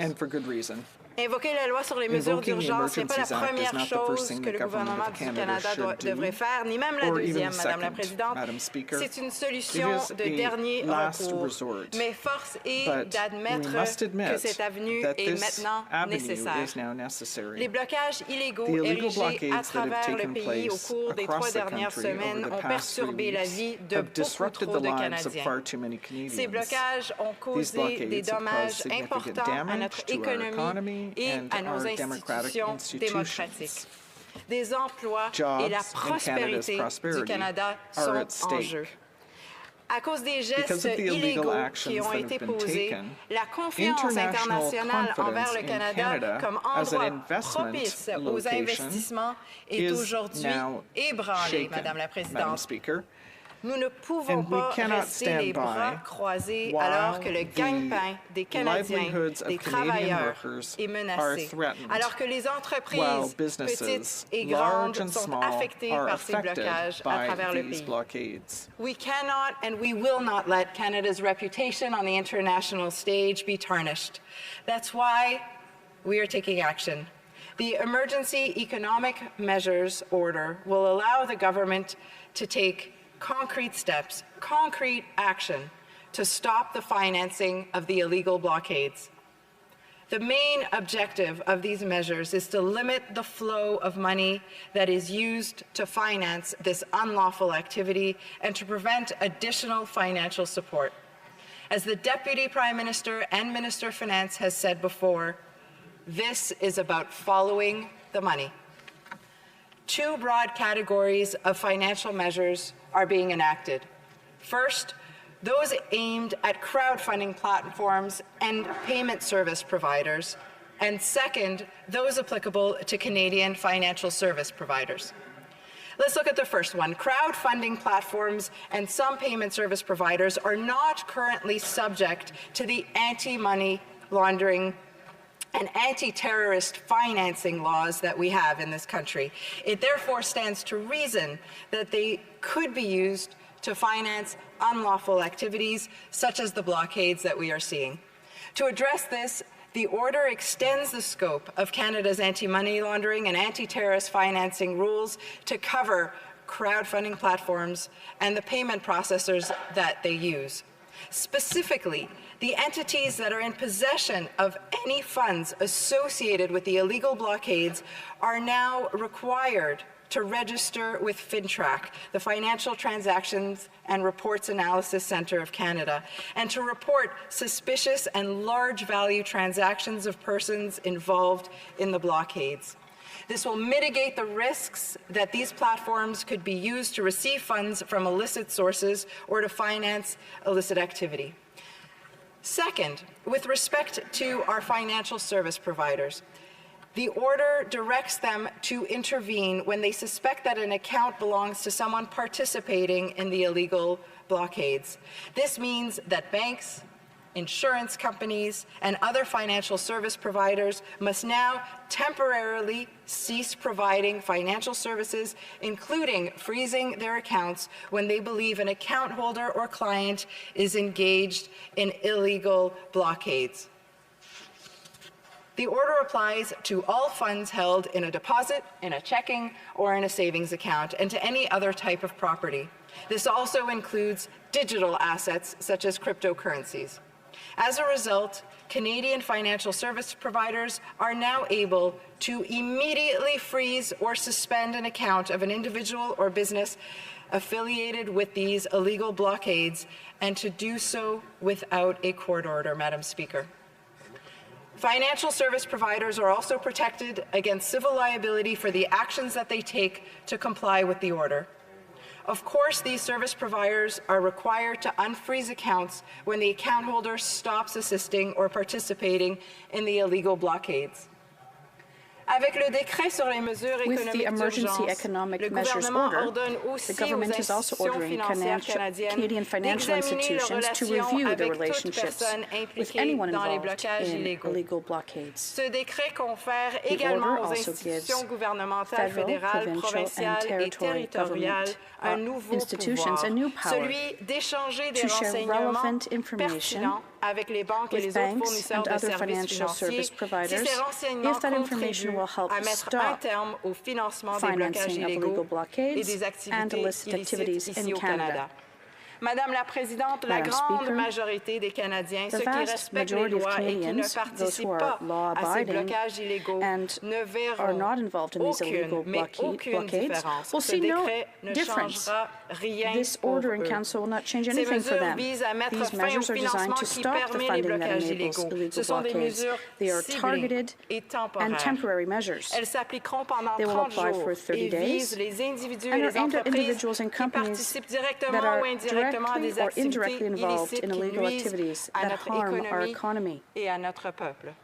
Ce sont des mesures qui sont nécessaires, Madame la Présidente. Il est vrai que les blocages n'ont lieu dans que certaines régions du pays, ça on le sait, mais ils nuisent à toute l'économie canadienne. Il est aussi vrai que la plupart des régions au pays n'ont pas été le théâtre de ces activités illicites. Mais le financement qui a permis ces gestes illicites ne vient pas seulement des quartiers où les semi-remorques ont été stationnées. Ça vient de partout. Qui plus est, certains individus ont traversé les frontières interprovinciales pour participer à ces activités. Des activités, Madame la Présidente, que je souligne sont illégales. Nos institutions démocratiques sont menacées. L'économie canadienne est menacée. La paix, l'ordre et la bonne gestion publique sont menacés au Canada. C'est inacceptable. Nous devons en finir et nous allons en finir. Madam Speaker, the message is clear. From the finance perspective, if people are funding blockades that harm the Canadian economy, their bank account will be frozen. If people that fund blockades think that they can get around the law by using cryptocurrencies, that won't work. If a company's truck is used in illegal activity, the vehicle's insurance will be suspended, and the company's bank accounts will be frozen. Semi-trailers, they should be on our roads, Madam Speaker, not parked for weeks on end in front of Parliament. They should be delivering the goods and the services and that will grow our economy, not holding up traffic at border crossings or paralyzing our city centres. Cela dit, je demeure optimiste, Madame la Présidente. Je demeure optimiste que le droit sera restauré sous peu et que les blocages seront démantelés. Je demeure optimiste que nous allons en finir avec cette pandémie tout en étant là les uns pour les autres. Et je demeure optimiste que nous pouvons renforcer notre économie, pas à coups de klaxons, mais grâce au travail acharné de nos entrepreneurs, de nos petites et grandes entreprises, et par des politiques économiques réfléchies et responsables. Merci, Madame la Présidente. Thank you, Madam Speaker. Before we go to questions and comments, I believe the honourable member for Regina Capel has a point of order. Thank you, Madam Speaker. I just want to clarify the record. I misspoke during my questions and comments in response to the member for Sandwich Gulf Islands. I indicated that she was the only member of this House to have been arrested for protesting illegally. I, of course, completely forgot the image of the Minister of the Environment in his orange jumpsuit. He, too, was arrested for illegal protest. And I don't... Noted. The honourable member for Sandwich Gulf Islands. To the honourable member for Regina Capel, I would like to retain the honour of being the only member of Parliament currently serving as a member of Parliament when I faced arrest non-violently, surrendering immediately, and accepting the consequences, unlike our friends outside. Questions and comments. The honourable member for Yorkton Melville. She's been waiting for a long time. Thank you, Madam. The individual who just spoke indicated that one of the problems here is that Canada's reputation is being tarnished by this. And I would ask her, whose reputation is truly being tarnished? Canadians' reputations or this government's reputation? The stands of everyday Canadians that have been taken have gained international support and have drawn disdain directly towards the Liberal government and especially the language and actions of this Prime Minister. The Honourable Parliamentary Secretary. I'm sure it will come as no surprise, Madam Speaker, that I entirely disagree. I think that there are many people that have fallen to, how can I say, Canadians have lost confidence in many different institutions as a result of what has been happening over the course of the last 3 weeks. Top of mind is the police. I believe that many Canadians right across the country question whether law enforcement was there, and this Emergency Measures Act provides more tools to our police force in order to maintain confidence in law and order in this country. Honorable député de Mirabel. La présidente, la collègue a bien mentionné que son gouvernement ne laisserait pas la réputation du Canada être ternie par les événements. Présentement, le drapeau qui lui est si cher est devenu un symbole d'extrême droite et de désordre partout sur Terre, Madame la Présidente. J'aimerais savoir, étant donné que son discours semble avoir été écrit il y a 3 semaines, si l'honorable collègue a de l'aide avec son agenda. Does she need some help with her agenda? The Honourable Parliamentary Secretary. Canada's flag is the flag of all Canadians and of all Quebecers, and I wear it proudly every day. I'd like to answer my colleague because I didn't really understand his very strange question. I'd like to also stress that I see that Quebecers agree with the application of the Emergencies Act. In fact, more than 70% of Quebecers approve the invocation of this act, Madam Speaker, and I am proud to represent them. The Honourable Member for Rosemont La Petite Patrie. Merci, Madame la Présidente. Thank you, Madam Speaker. Je tiens à dire d'abord que first would like to say le gouvernement libéral est responsable that d'avoir I laissé hold rentrer this government responsible for letting par l'extrême droite qui these prennent d'assaut le Parlement et qui occupent illégalement le centre-ville. Mais je voudrais quand même avoir un autre angle parce qu'il y a dans la mémoire collective des Québécois un événement douloureux, traumatisant qui est la loi sur les mesures de guerre. Mais aujourd'hui, la loi des mesures d'urgence rédigée par un gouvernement conservateur, celui de Mulroney, ne peut pas être comparée. Les différences sont immenses. Les droits et libertés at the time to what's happening today. Fundamental rights are being protected, and there is a time limitation. Does this reassure my colleague? Because all parliamentarians will have powers to guarantee limits. Madam Speaker, I find myself agreeing entirely with my colleague from Rosemont. We're talking here about a totally different act. The Emergencies Act is not at all the same as the War Measures Act that was used in 1970. We're not sending soldiers to the ground, and I agree that there is transparency and powers for all parliamentarians to end the application of this act. Thank you. The Honourable Parliamentary Secretary to the Government House Leader. Thank you very much, Madam Speaker. Madam Speaker, I noticed today some very interesting public opinion polling coming out of Quebec. As a matter of fact, it says that 72% of Quebecers support the use of the Emergency Measures Act. More importantly, Abacus data that's been released recently say that 63% of Bloc supporters in the last election would never vote for an MP that supports the occupation going on outside. Yet the Bloc seems to be showing their support for the occupation. I'm wondering if the parliamentary secretary can provide some insight into that. The Honourable Parliamentary Secretary. The Honourable Parliamentary Secretary.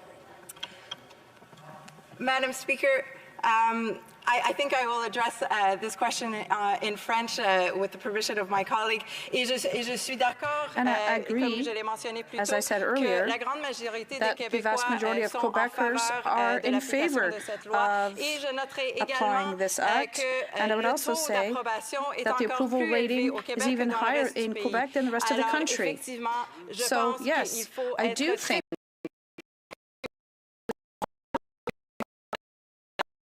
the other side of the House is saying as members of the Bloc. Debate, the Honourable Member for Kamloops, Thompson Caribou. Thank you, Madam Speaker, and I will be splitting my time for remarks with the Honourable Member from South Surrey, White Rock. Madam Speaker, it's an honor to rise on behalf of the citizens of Kamloops, Thompson Caribou, not only in this House generally, but in such important times. And sometimes we do forget what a tremendous honor it is. I'm sad, though, to be here discussing emergency measures here today. This has been a time, with respect, where the Prime Minister has inflamed, has incited, and has divided. The Prime Minister took that same inflammatory approach yesterday when he spoke in response to a question from the member from Thornhill. I was dismayed that he would not apologize or did not apologize for that today. Instead, he came into this House this morning and doubled down on years of division.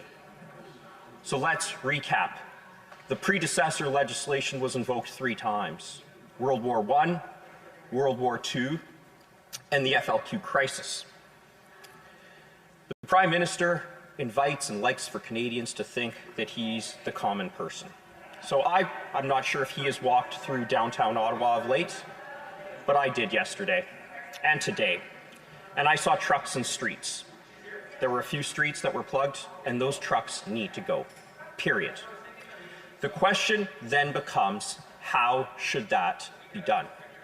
Now, I took an oath when I was sworn in, and it was the greatest days of my life, to take that oath on behalf of all Canadians, and particularly on behalf of the residents of Kamloops, Thompson Caribou. And I took my oath to do my job to the best of my ability. I have to be satisfied as a legislator that the preconditions for this act have been met. That is my job. That is the oath I took, and that is something that I take very seriously. So I read the act, and I considered it. I actually had to read it twice. I've practiced law for 14 years, Madam Speaker. I previously taught at a law school for a number of years. So when it came to my analysis of the act, I did what I taught my students to do. I went back to first legal principles, first statutory principles. And we apply legal principles and statutory principles, not because it is popular, not because we want the trucks to be cleared in any way possible, but because we here, 338 of us, must apply the law. After all, the Prime Minister has made the same remarks about the rule of law. He wouldn't strip Canadians of citizenship just because it was popular, just because people may like it. But instead, we must accede to the rule of law. So let's apply the rule of law, Madam Speaker. Let's apply the legislation here. This legislation is clear. It says that its application must be the last resort.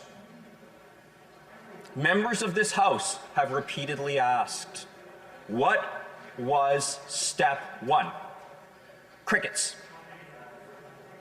What was step two? Crickets. The police weren't even stopping people carrying jerry cans in. What was step three? More crickets. Word salad. The official leader of the opposition asked the Prime Minister to attend a meeting with all party leaders with a view to bringing this matter to an end, and by my count, that was about 10 days ago. Crickets. Even without the Emergencies Act application, which is alive right now, Madam Speaker, protesters could be arrested under the current regime. There are laws about causing a disturbance, mischief, and participation in these sorts of illegal activities. The criminal code is very clear on that, and I'm not even touching on the Ontario Highways Traffic Act. The trucks could be seized incidental to arrest as evidence. They could be seized with a warrant. All things that the police have at their disposal right here, right now, to address the very situation that the Emergencies Act says it will deal with as a last resort. These first resorts have not been addressed. So let's next look, Madam Speaker, at what was resolved without the use of the Emergencies Act. Coots, the Ambassador Bridge, Windsor. Why? Because the police had the powers to do so and used those powers. My point, Madam Speaker, is this. The legislation says that we do not resort to its use unless it is absolutely necessary. And what we have seen in these three instances I just mentioned is that it is not absolutely necessary. And as a legislator, I need to be convinced that the threshold has been met, or I will not vote for such legislation. I wish we could simply invoke legislation to make our problems go away. That's just not the case, Madam Speaker. It can't be done as a measure of convenience. Let's not forget, this wasn't done during 9/11. This wasn't done during COVID. This wasn't done during railway blockades that had a crippling impact on our economy and economic consequences. This wasn't done throughout many protests throughout the country. This wasn't done when BC highways and rail were washed out due to recent flooding. I recently received an inquiry from a constituent in the North Thompson area near Blue River in my riding. There have been protests in that area for years, and Blue River is a small community. Violence, threats, blockades. And I told that constituent what I am telling this House. The legislation is a last resort to be used in extraordinary circumstances of national emergency when nothing else will do. As one of the members for Ottawa here said earlier today, this has been going on for 4 weeks, and I echo that sentiment. I understand that it's been going on for 4 weeks, and those committing illegal activity need to stop. It has been going on for much longer in my riding, and those people are asking the same questions. Now, in closing, Madam Speaker, I will say this. I do agree with the Prime Minister on one point, and he did say that he is trying to save jobs. Unfortunately, I would eliminate the plural. He's trying to save one job, his own. And that is not right. Thank you, Madam Speaker. Questions and comments. The Honourable Parliamentary Secretary to the Minister of International Trade. Thank you, Madam Speaker. And I welcome that member to the House as a new member, but also as a fellow member of the bar. I'll politely point out that an emergency was not... Could I ask that the people who are outside of the chamber please stop speaking so loudly? We can barely hear ourselves here. Thank you. The Honourable Parliamentary Secretary. So I welcome the new member, also welcome him as a fellow member of the bar. He indicated he's read the statute. He knows full well that in terms of COVID, enacting a public welfare emergency requires the provinces to initiate such a request. No request is forthcoming. Secondly, he asked for what steps have been taken. The first step was actually the City of Ottawa declaring an emergency, which didn't render the results. The second step was the province of Ontario declaring an emergency, which hasn't rendered results. The last step, the final step, is this very important debate that we're having today. And I'm going to put to him an issue about the capability of the province under its authorities to deal with it, which I think is squarely an issue, because the provincial order that has been made by Premier Ford fails in two important respects. It does not compel essential workers like tow trucks to actually tow vehicles away. And secondly, it cannot compel vehicle licenses to be suspended where that vehicle originates in another province, such as one of the Western provinces. Are those not instances of a lack of provincial authority which necessitates the usage of the Emergencies Act in this case? Member for Kamloops, Thompson, Caribou.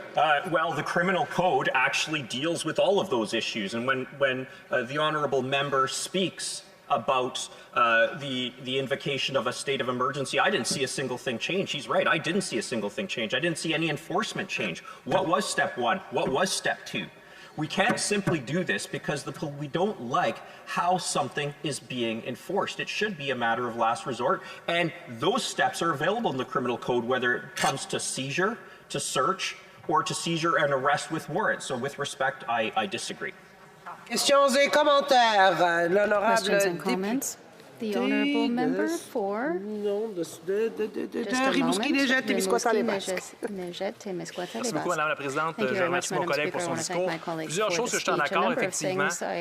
On a entendu le Premier ministre ce matin énoncer qu'il y a eu plusieurs solutions et que la loi des mesures d'urgence est la dernière solution de dernier recours. On ne connaît pas la première mesure, la deuxième, la troisième mesure. J'aimerais poser à mon collègue la question suivante. Un gouvernement qui est incapable d'assurer la sécurité vis-à-vis des manifestations et des camionneurs, est-ce que ce même gouvernement-là mérite un siège au Conseil de sécurité des Nations Unies? Merci. The honourable member for Kamloops, Thompson, Caribou. I would thank the honourable minister for his remarks. I look forward to someday hopefully being, pardon me? Oh, sorry, did I say minister? Honourable member, I misspoke. I thank the honourable member for his remarks. The Prime Minister declared Canada is back when he was first elected. The problem is this. You can say anything you want to say, but at the end of the day, it's actions that people will judge. And when people look at actions, they look at integrity. And we have a Prime Minister that, with respect, has not displayed a great deal of integrity, whether it comes to ethical breaches or it comes to a deliberate desire to divide, both in this House, but also with respect to Canadians. Thank you. Questions and comments. The honourable member for Hamilton Centre. Madam Speaker, we're seeing growing escalations. This situation is clearly out of control due to lack of leadership from all levels of government. In addition to the firearms and arrests for conspiracy to commit murder in Coots, an attempted arson of a residential building in the occupation area, Convoy members have been deputizing themselves and now claim they have the lawful authority to detain and arrest others. Madam Speaker, I don't recall the honourable member mentioning the seriousness of the violent terror cell apprehended at Coots on conspiracy to commit murder. No one wants to see someone get hurt here, yet this is a recipe for disaster. Does the honourable member and the Conservatives not view this situation as an emergency? For Kamloops, Thompson, Caribou. I'm very clear here. When we talk about the legislation, has the threshold been met? Simply saying, do you review it this way colloquially, isn't the question that is before this House. The question, Madam Speaker, that's before this House is, has the threshold been met? And with respect, I don't believe it has been, because I don't view this as the act of last resort. Thank you, Madam Speaker. Resuming debate, the honourable member for South Surrey White Rock. Well, thank you very much, Madam Speaker. It is a somber time in this House to be speaking. It is a seminal time in Canadian history, in my view. It is apparent to me that we seem to be living in two Canadas.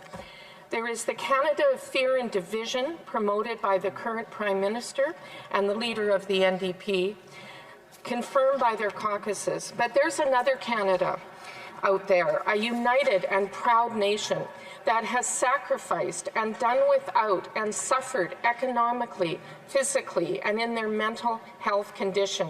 This is a Canada that is a bit worn out, plainly speaking, but still firmly patriotic and ready to take on whatever the future brings.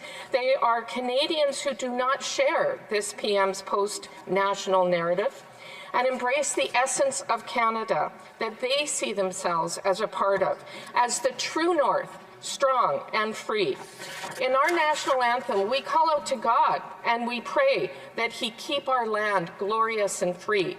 The truth is that Canada can only be glorious if it is free, meaning its people are free, free from tyranny, free from government abusing its awesome powers, mindful of the responsibility and trust given to it in a representative democracy. Because this Prime Minister wants to dwell in the extreme, infringe and false narratives of what is happening during peaceful protests, I am choosing to address those other Canadians. I remember the historical term, the two solitudes, Mr. Speaker, in reference to impasses between Anglophone and Francophone people in Canada. Its meaning was meant to refer to a perceived lack of communication and, moreover, a lack of will to communicate. Here today we see history repeating itself, Madam Speaker. A lack of communication, but more significantly, a lack of will to communicate between the present federal government and Anglophone and Francophone citizens alike. The Emergency Act is extraordinary legislation. Extraordinary means remarkable, exceptional, unusual, and uncommon. The measures in this Act are to be entered into reservedly, advisedly, and with extreme caution. Through all the trials and tribulations of a newly created and burgeoning nation, trying to unite coast to coast to coast, through other public health emergencies, through other civil unrest, our federal government saw fit to invoke the Emergency Act and its precursor, the War Measures Act, only 4 times in our history. These extraordinary measures were used in World War I, World War II, Prime Minister Trudeau I, and Prime Minister Trudeau II.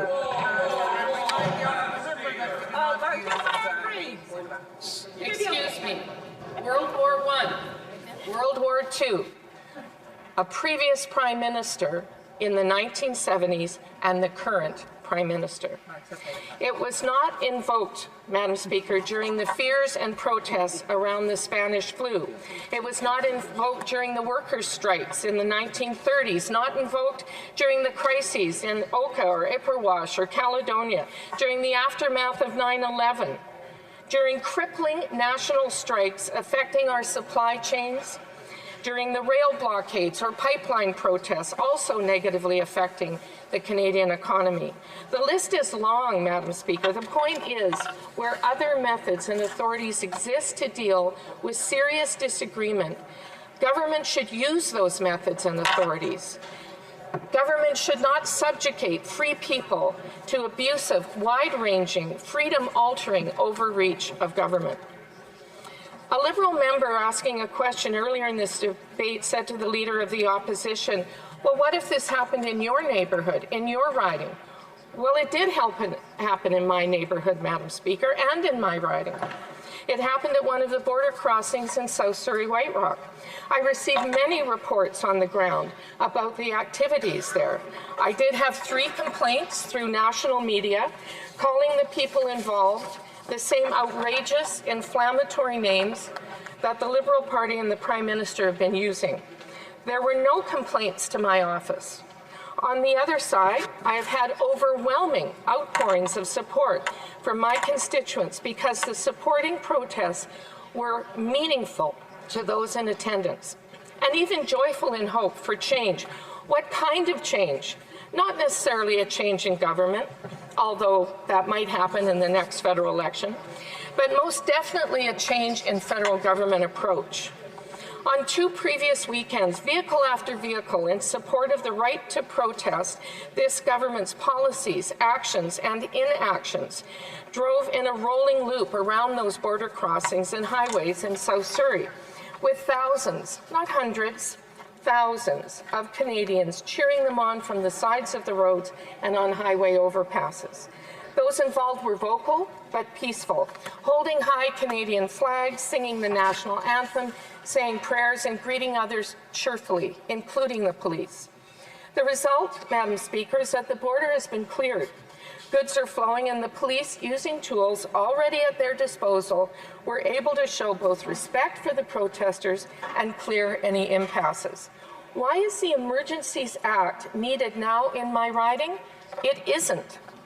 The only distress being expressed right now from my riding is that the Prime Minister and his cabinet are showing disdain, having inflamed the situation, are not even attempting to engage in dialogue, and saw the only tool in their toolbox to be taking more power unto themselves.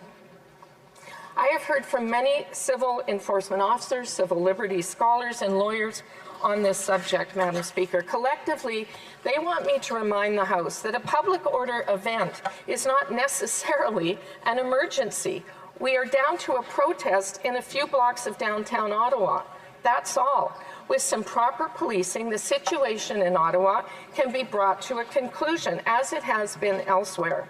Unlike some of the other events, in downtown Ottawa, our nation's capital, we're not at a U.S. border, so it does not affect imports and exports. I'm not sure who the leader of the NDP was referring to when he said, "Don't let your anger turn into hatred." The Prime Minister has turned his back literally on a large segment of Canadian citizens, showing them nothing but derision and disdain. This only escalates, never de-escalates, tension and disagreement. I had occasion, Madam Speaker, early in my career to attend advanced negotiation classes at Harvard Law School under the supervision of Professor Roger Fisher, the author of the acclaimed book titled Getting to Yes. There are necessary steps that should be taken in any conflict resolution. Some form of engagement, de-escalation, respectful dialogue, looking to best alternatives to resolve the conflict, short of the only one the PM has employed, which has been described as the nuclear option. I agree that we should never have been at this moment looking like a failed nation state. We are looking this way due to weak and ineffective leadership. It is that simple. Why invoke this act now when it was not invoked all those times before?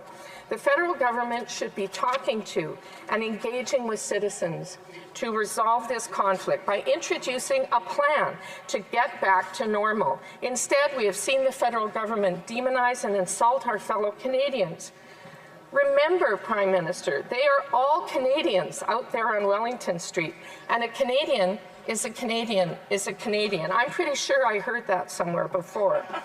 Instead of creating a plan, engaging in dialogue, and looking for a peaceful solution, the Prime Minister is looking to invoke and stoke more fear and division. Countries around the world and Canadians themselves at home are looking at this and wondering, is this my Canada? Is this the Canada I have believed in patriotically, firmly, and with a full heart for so long? The truth is that the Prime Minister and the government initiated these protests by Canadians by calling them down in the first place and then not dealing with it as it unfolded. I think back to a former leader of the Progressive Conservative Party that went along with the former Prime Ministers who invoked the War Measures Act, and then for the third time in Canadian history, and not during wartime, Madam Speaker. He voted for that War Measures Act. His name was Robert Stansfield. He later said it was the greatest regret of his life that he voted with the government that day. Edmund Burke is often quoted, "The only thing necessary for the triumph of evil is that good men do nothing." Well, I stand against this measure with every fiber of my being. I will vote no. This is a free country, and its people should be free to protest, free to exercise their given human rights, and we need to respect and engage them. Thank you. Questions and comments. The Honourable Parliamentary Secretary to the Minister of International Trade. Thank you very much, Madam Speaker, and I respect the member opposite a great deal and served with her on the Justice Committee in the last Parliament. I would just simply put it to her, because I've heard this narrative throughout the debate thus far, that the tools are no longer necessary, for example, vis-a-vis blockades at borders, because the blockades have been cleared. And I would put to her a few simple facts, just simply one lawyer to another, that we know that there was an attempted resurrection of a blockade at Windsor just yesterday, and the Windsor Police used the tools under the Emergencies Act to their benefit to prevent and thwart that quickly. We also know that protesters who have threatened to take up arms have openly declared that they will be returning to Quebec City on February 19th in front of the Assemblée Nationale. And we know the type of arms that were seized at Coutts. Does not these threats and ongoing threats merit the necessity of using a federal power, including the Emergencies Act, to deal with what is an ongoing, current and future situation in this country? Merci. The Honourable Member for South Surrey White Rock. Thank you, Madam Speaker, and I thank my friend opposite. I also have great respect for his intellect and abilities, and yes, I apologize to all Canadians, we are both lawyers. But having said that, we are now members of Parliament, and as well. And with great respect, I do not think it should have ever come to this. I believe the Prime Minister and the government should have engaged in respectful dialogue, should have at least signaled out an understanding that we can have differences of opinion in a free country, and those differences are being listened to. And if the government had acted on our opposition motion to table a plan of action, all of this would have calmed down immeasurably. Questions and comments. The Honourable Member for Timmins, James Bay. Thank you, Madam Speaker. I certainly agree this should never have come to this. The fact that a protest was allowed to become an occupation speaks to failures at every single level. But the problem I really have with my honourable colleague and what her party's saying is, if the Prime Minister had just gone out and talked to the nice protesters, everything would have been settled. When Pat King, an organizer for them, the spokesperson, said this is going to be settled with bullets, a line is crossed. And I know the fact that he's talking about shooting the Prime Minister may not seem like a problem, but it should be a problem. It should be a problem to every parliamentarian. I will not negotiate with anyone who talks about shooting a Prime Minister of this country. They need to start addressing these issues. Honourable Member for South Surrey White Rock. Well, I thank my colleague for the question, and with all due respect, the police and law enforcement authorities in this country deal with threats, deal with violence every single day. They deal with it effectively, they deal with it forcefully, and they deal with it definitively. Our Crown prosecutors make sure that those people come to justice. The expression that's coming to my mind, Madam Speaker, is, "O ye of little faith." Why do you have such little faith in the people who are tasked with keeping us safe? You don't need these extraordinary measures. Questions and comments. Questions et commentaires. L'honorable député de Drummond. Honourable member for Drummond. Merci, Madame la Présidente. Thank you, Madam Speaker. Je pensais pas faire ça un jour, mais je faire un peu de surf, comme on dit en espagnol, sur ce que le collègue de Timmins James Bay vient de dire. À quel moment est-ce qu'on reconnaît du côté des conservateurs qu'il existe réellement une menace que la police, visiblement, n'a pas les moyens de contenir? À quel moment est-ce qu'on admet que les preuves sont là, une saisie d'armes à coups, des menaces à peine voilées, des menaces à haute voix, littéralement, sur les médias sociaux.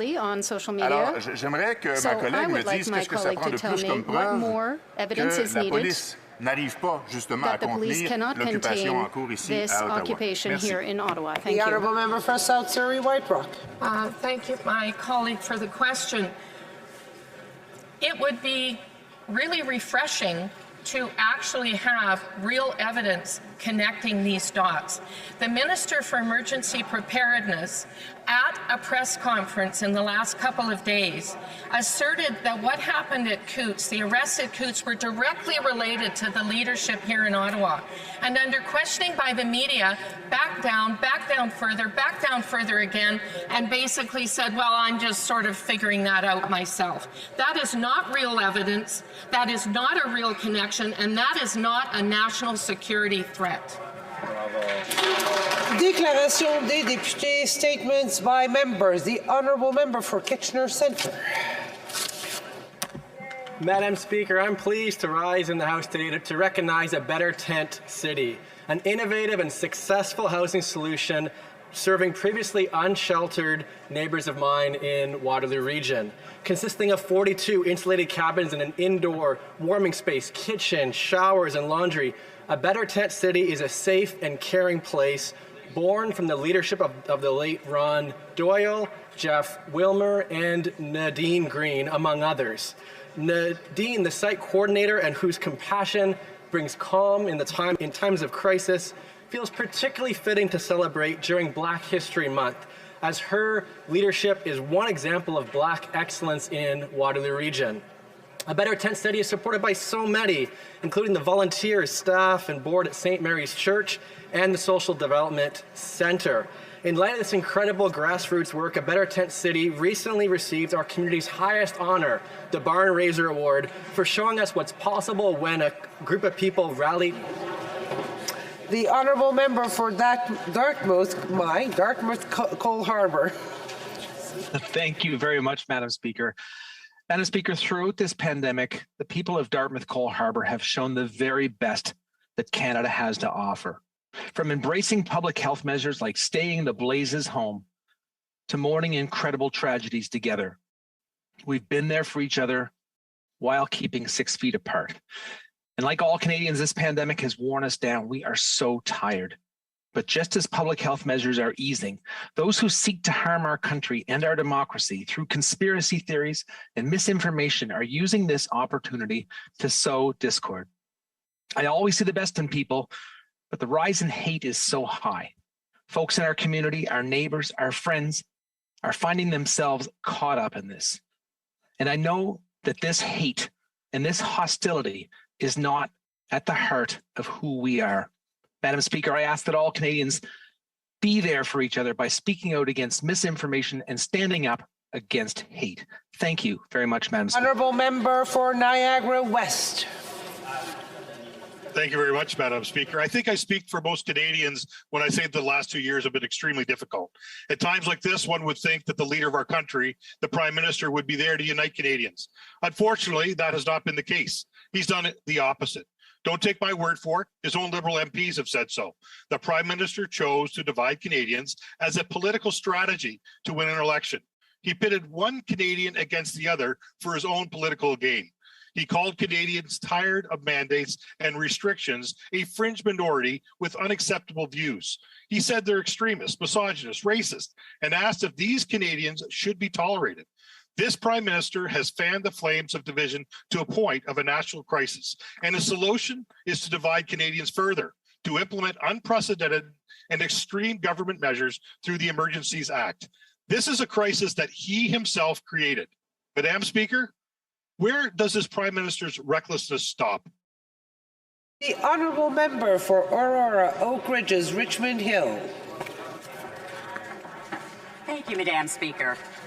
I rise today to speak about Black History Month, and I know I'm not the only one to do that this month, but it should be spoken about often, which is why this year's theme is February and Forever, celebrating Black history today and every day.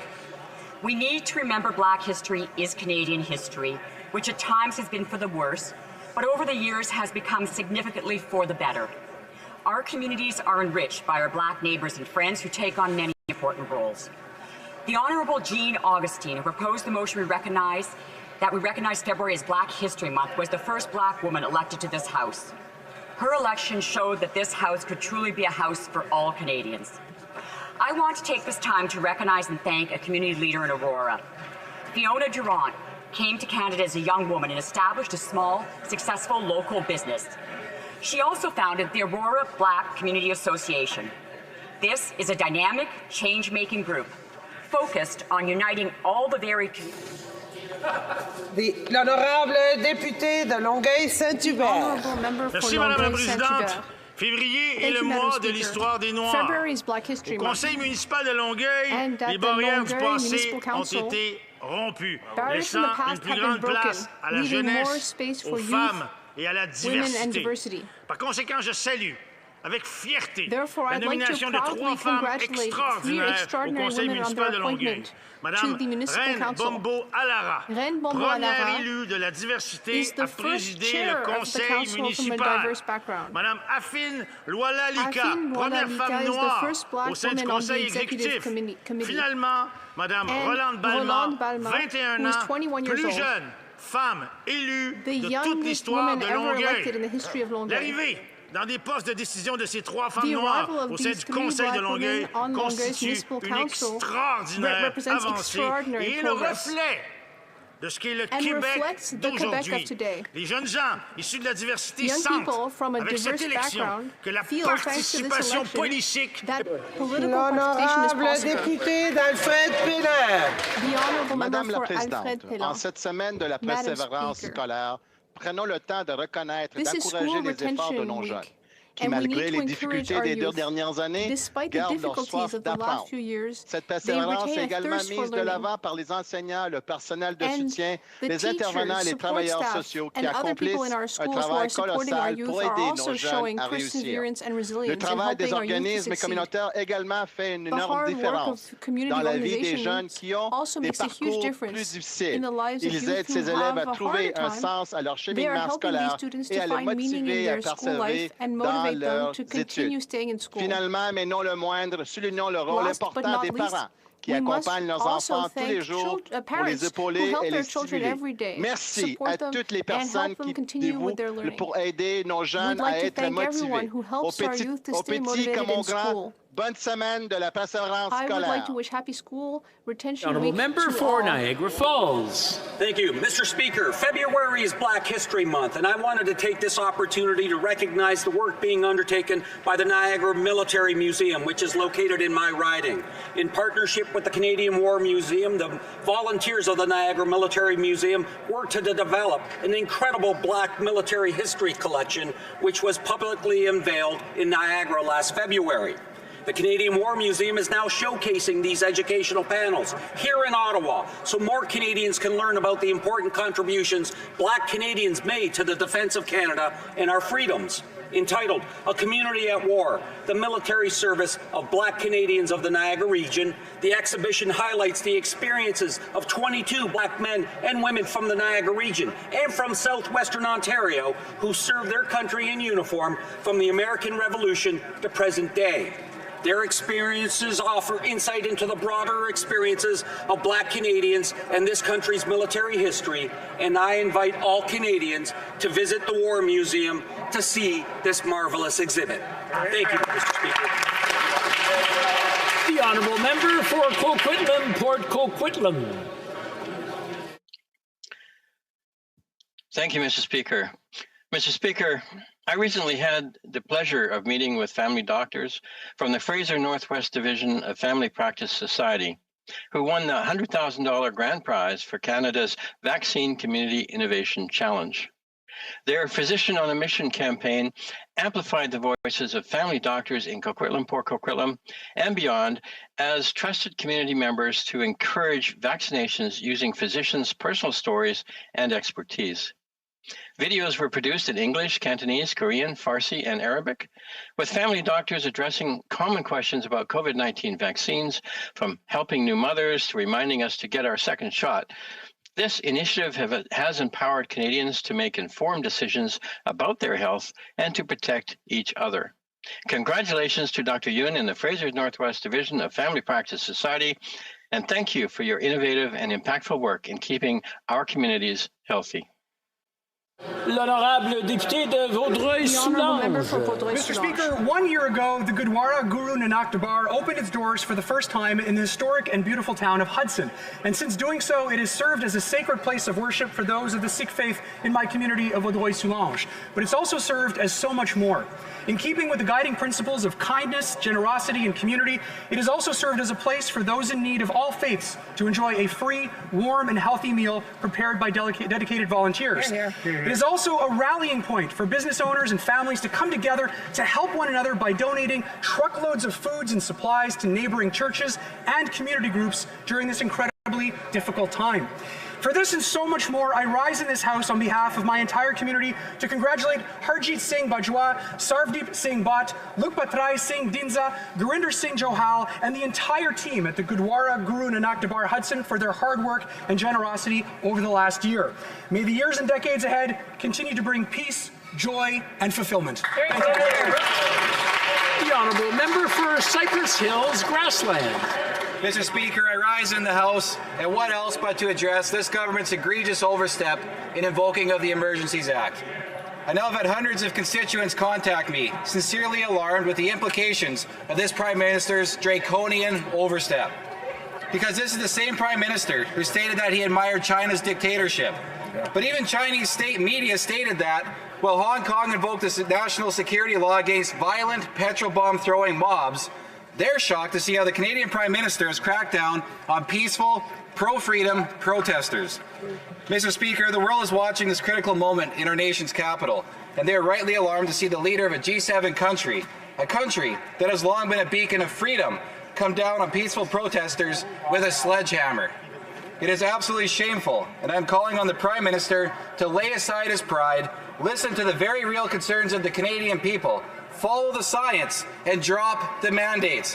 That is the clearest path forward to resolving these tensions and healing our divided and wounded nation. L'honorable député de Schleicher. The Honourable Member for Schleicher. Merci, Monsieur le Président. Thank you, Mr. Les Speaker. défis de la pandémie que nous vivons depuis 2020 n'épargnent personne et encore moins les jeunes. Pour de nombreux jeunes Québécois et Canadiens, poursuivre ces études est un énorme défi et la situation actuelle ne les aide pas.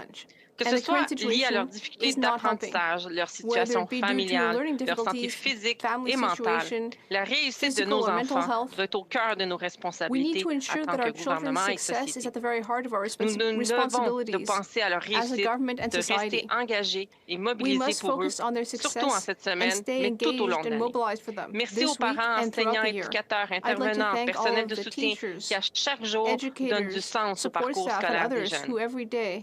Dans le cadre des Journées de la persévérance scolaire, mon équipe et moi avons donné de l'amour aux professeurs et au personnel scolaire de mon comté en leur offrant des paniers de biscuits soigneusement préparés par la cuisine collective de Schlager. Je les remercie et je remercie l'ensemble du travail extraordinaire que tous les enseignants font à tous les jours. Merci, Monsieur le Président. Thank you. Honourable Member for Kenora.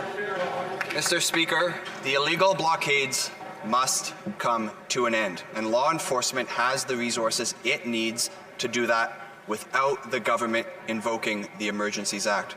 The Prime Minister himself has said that this act should not be the first, second, or third response, but he has been unable to tell us what his first, second, and third responses were. Mr. Speaker, after taking no action, the Prime Minister is now moving to the most extreme action. And we've seen crisis in this country before, many times in many different situations where the Emergencies Act in its current form was not utilized.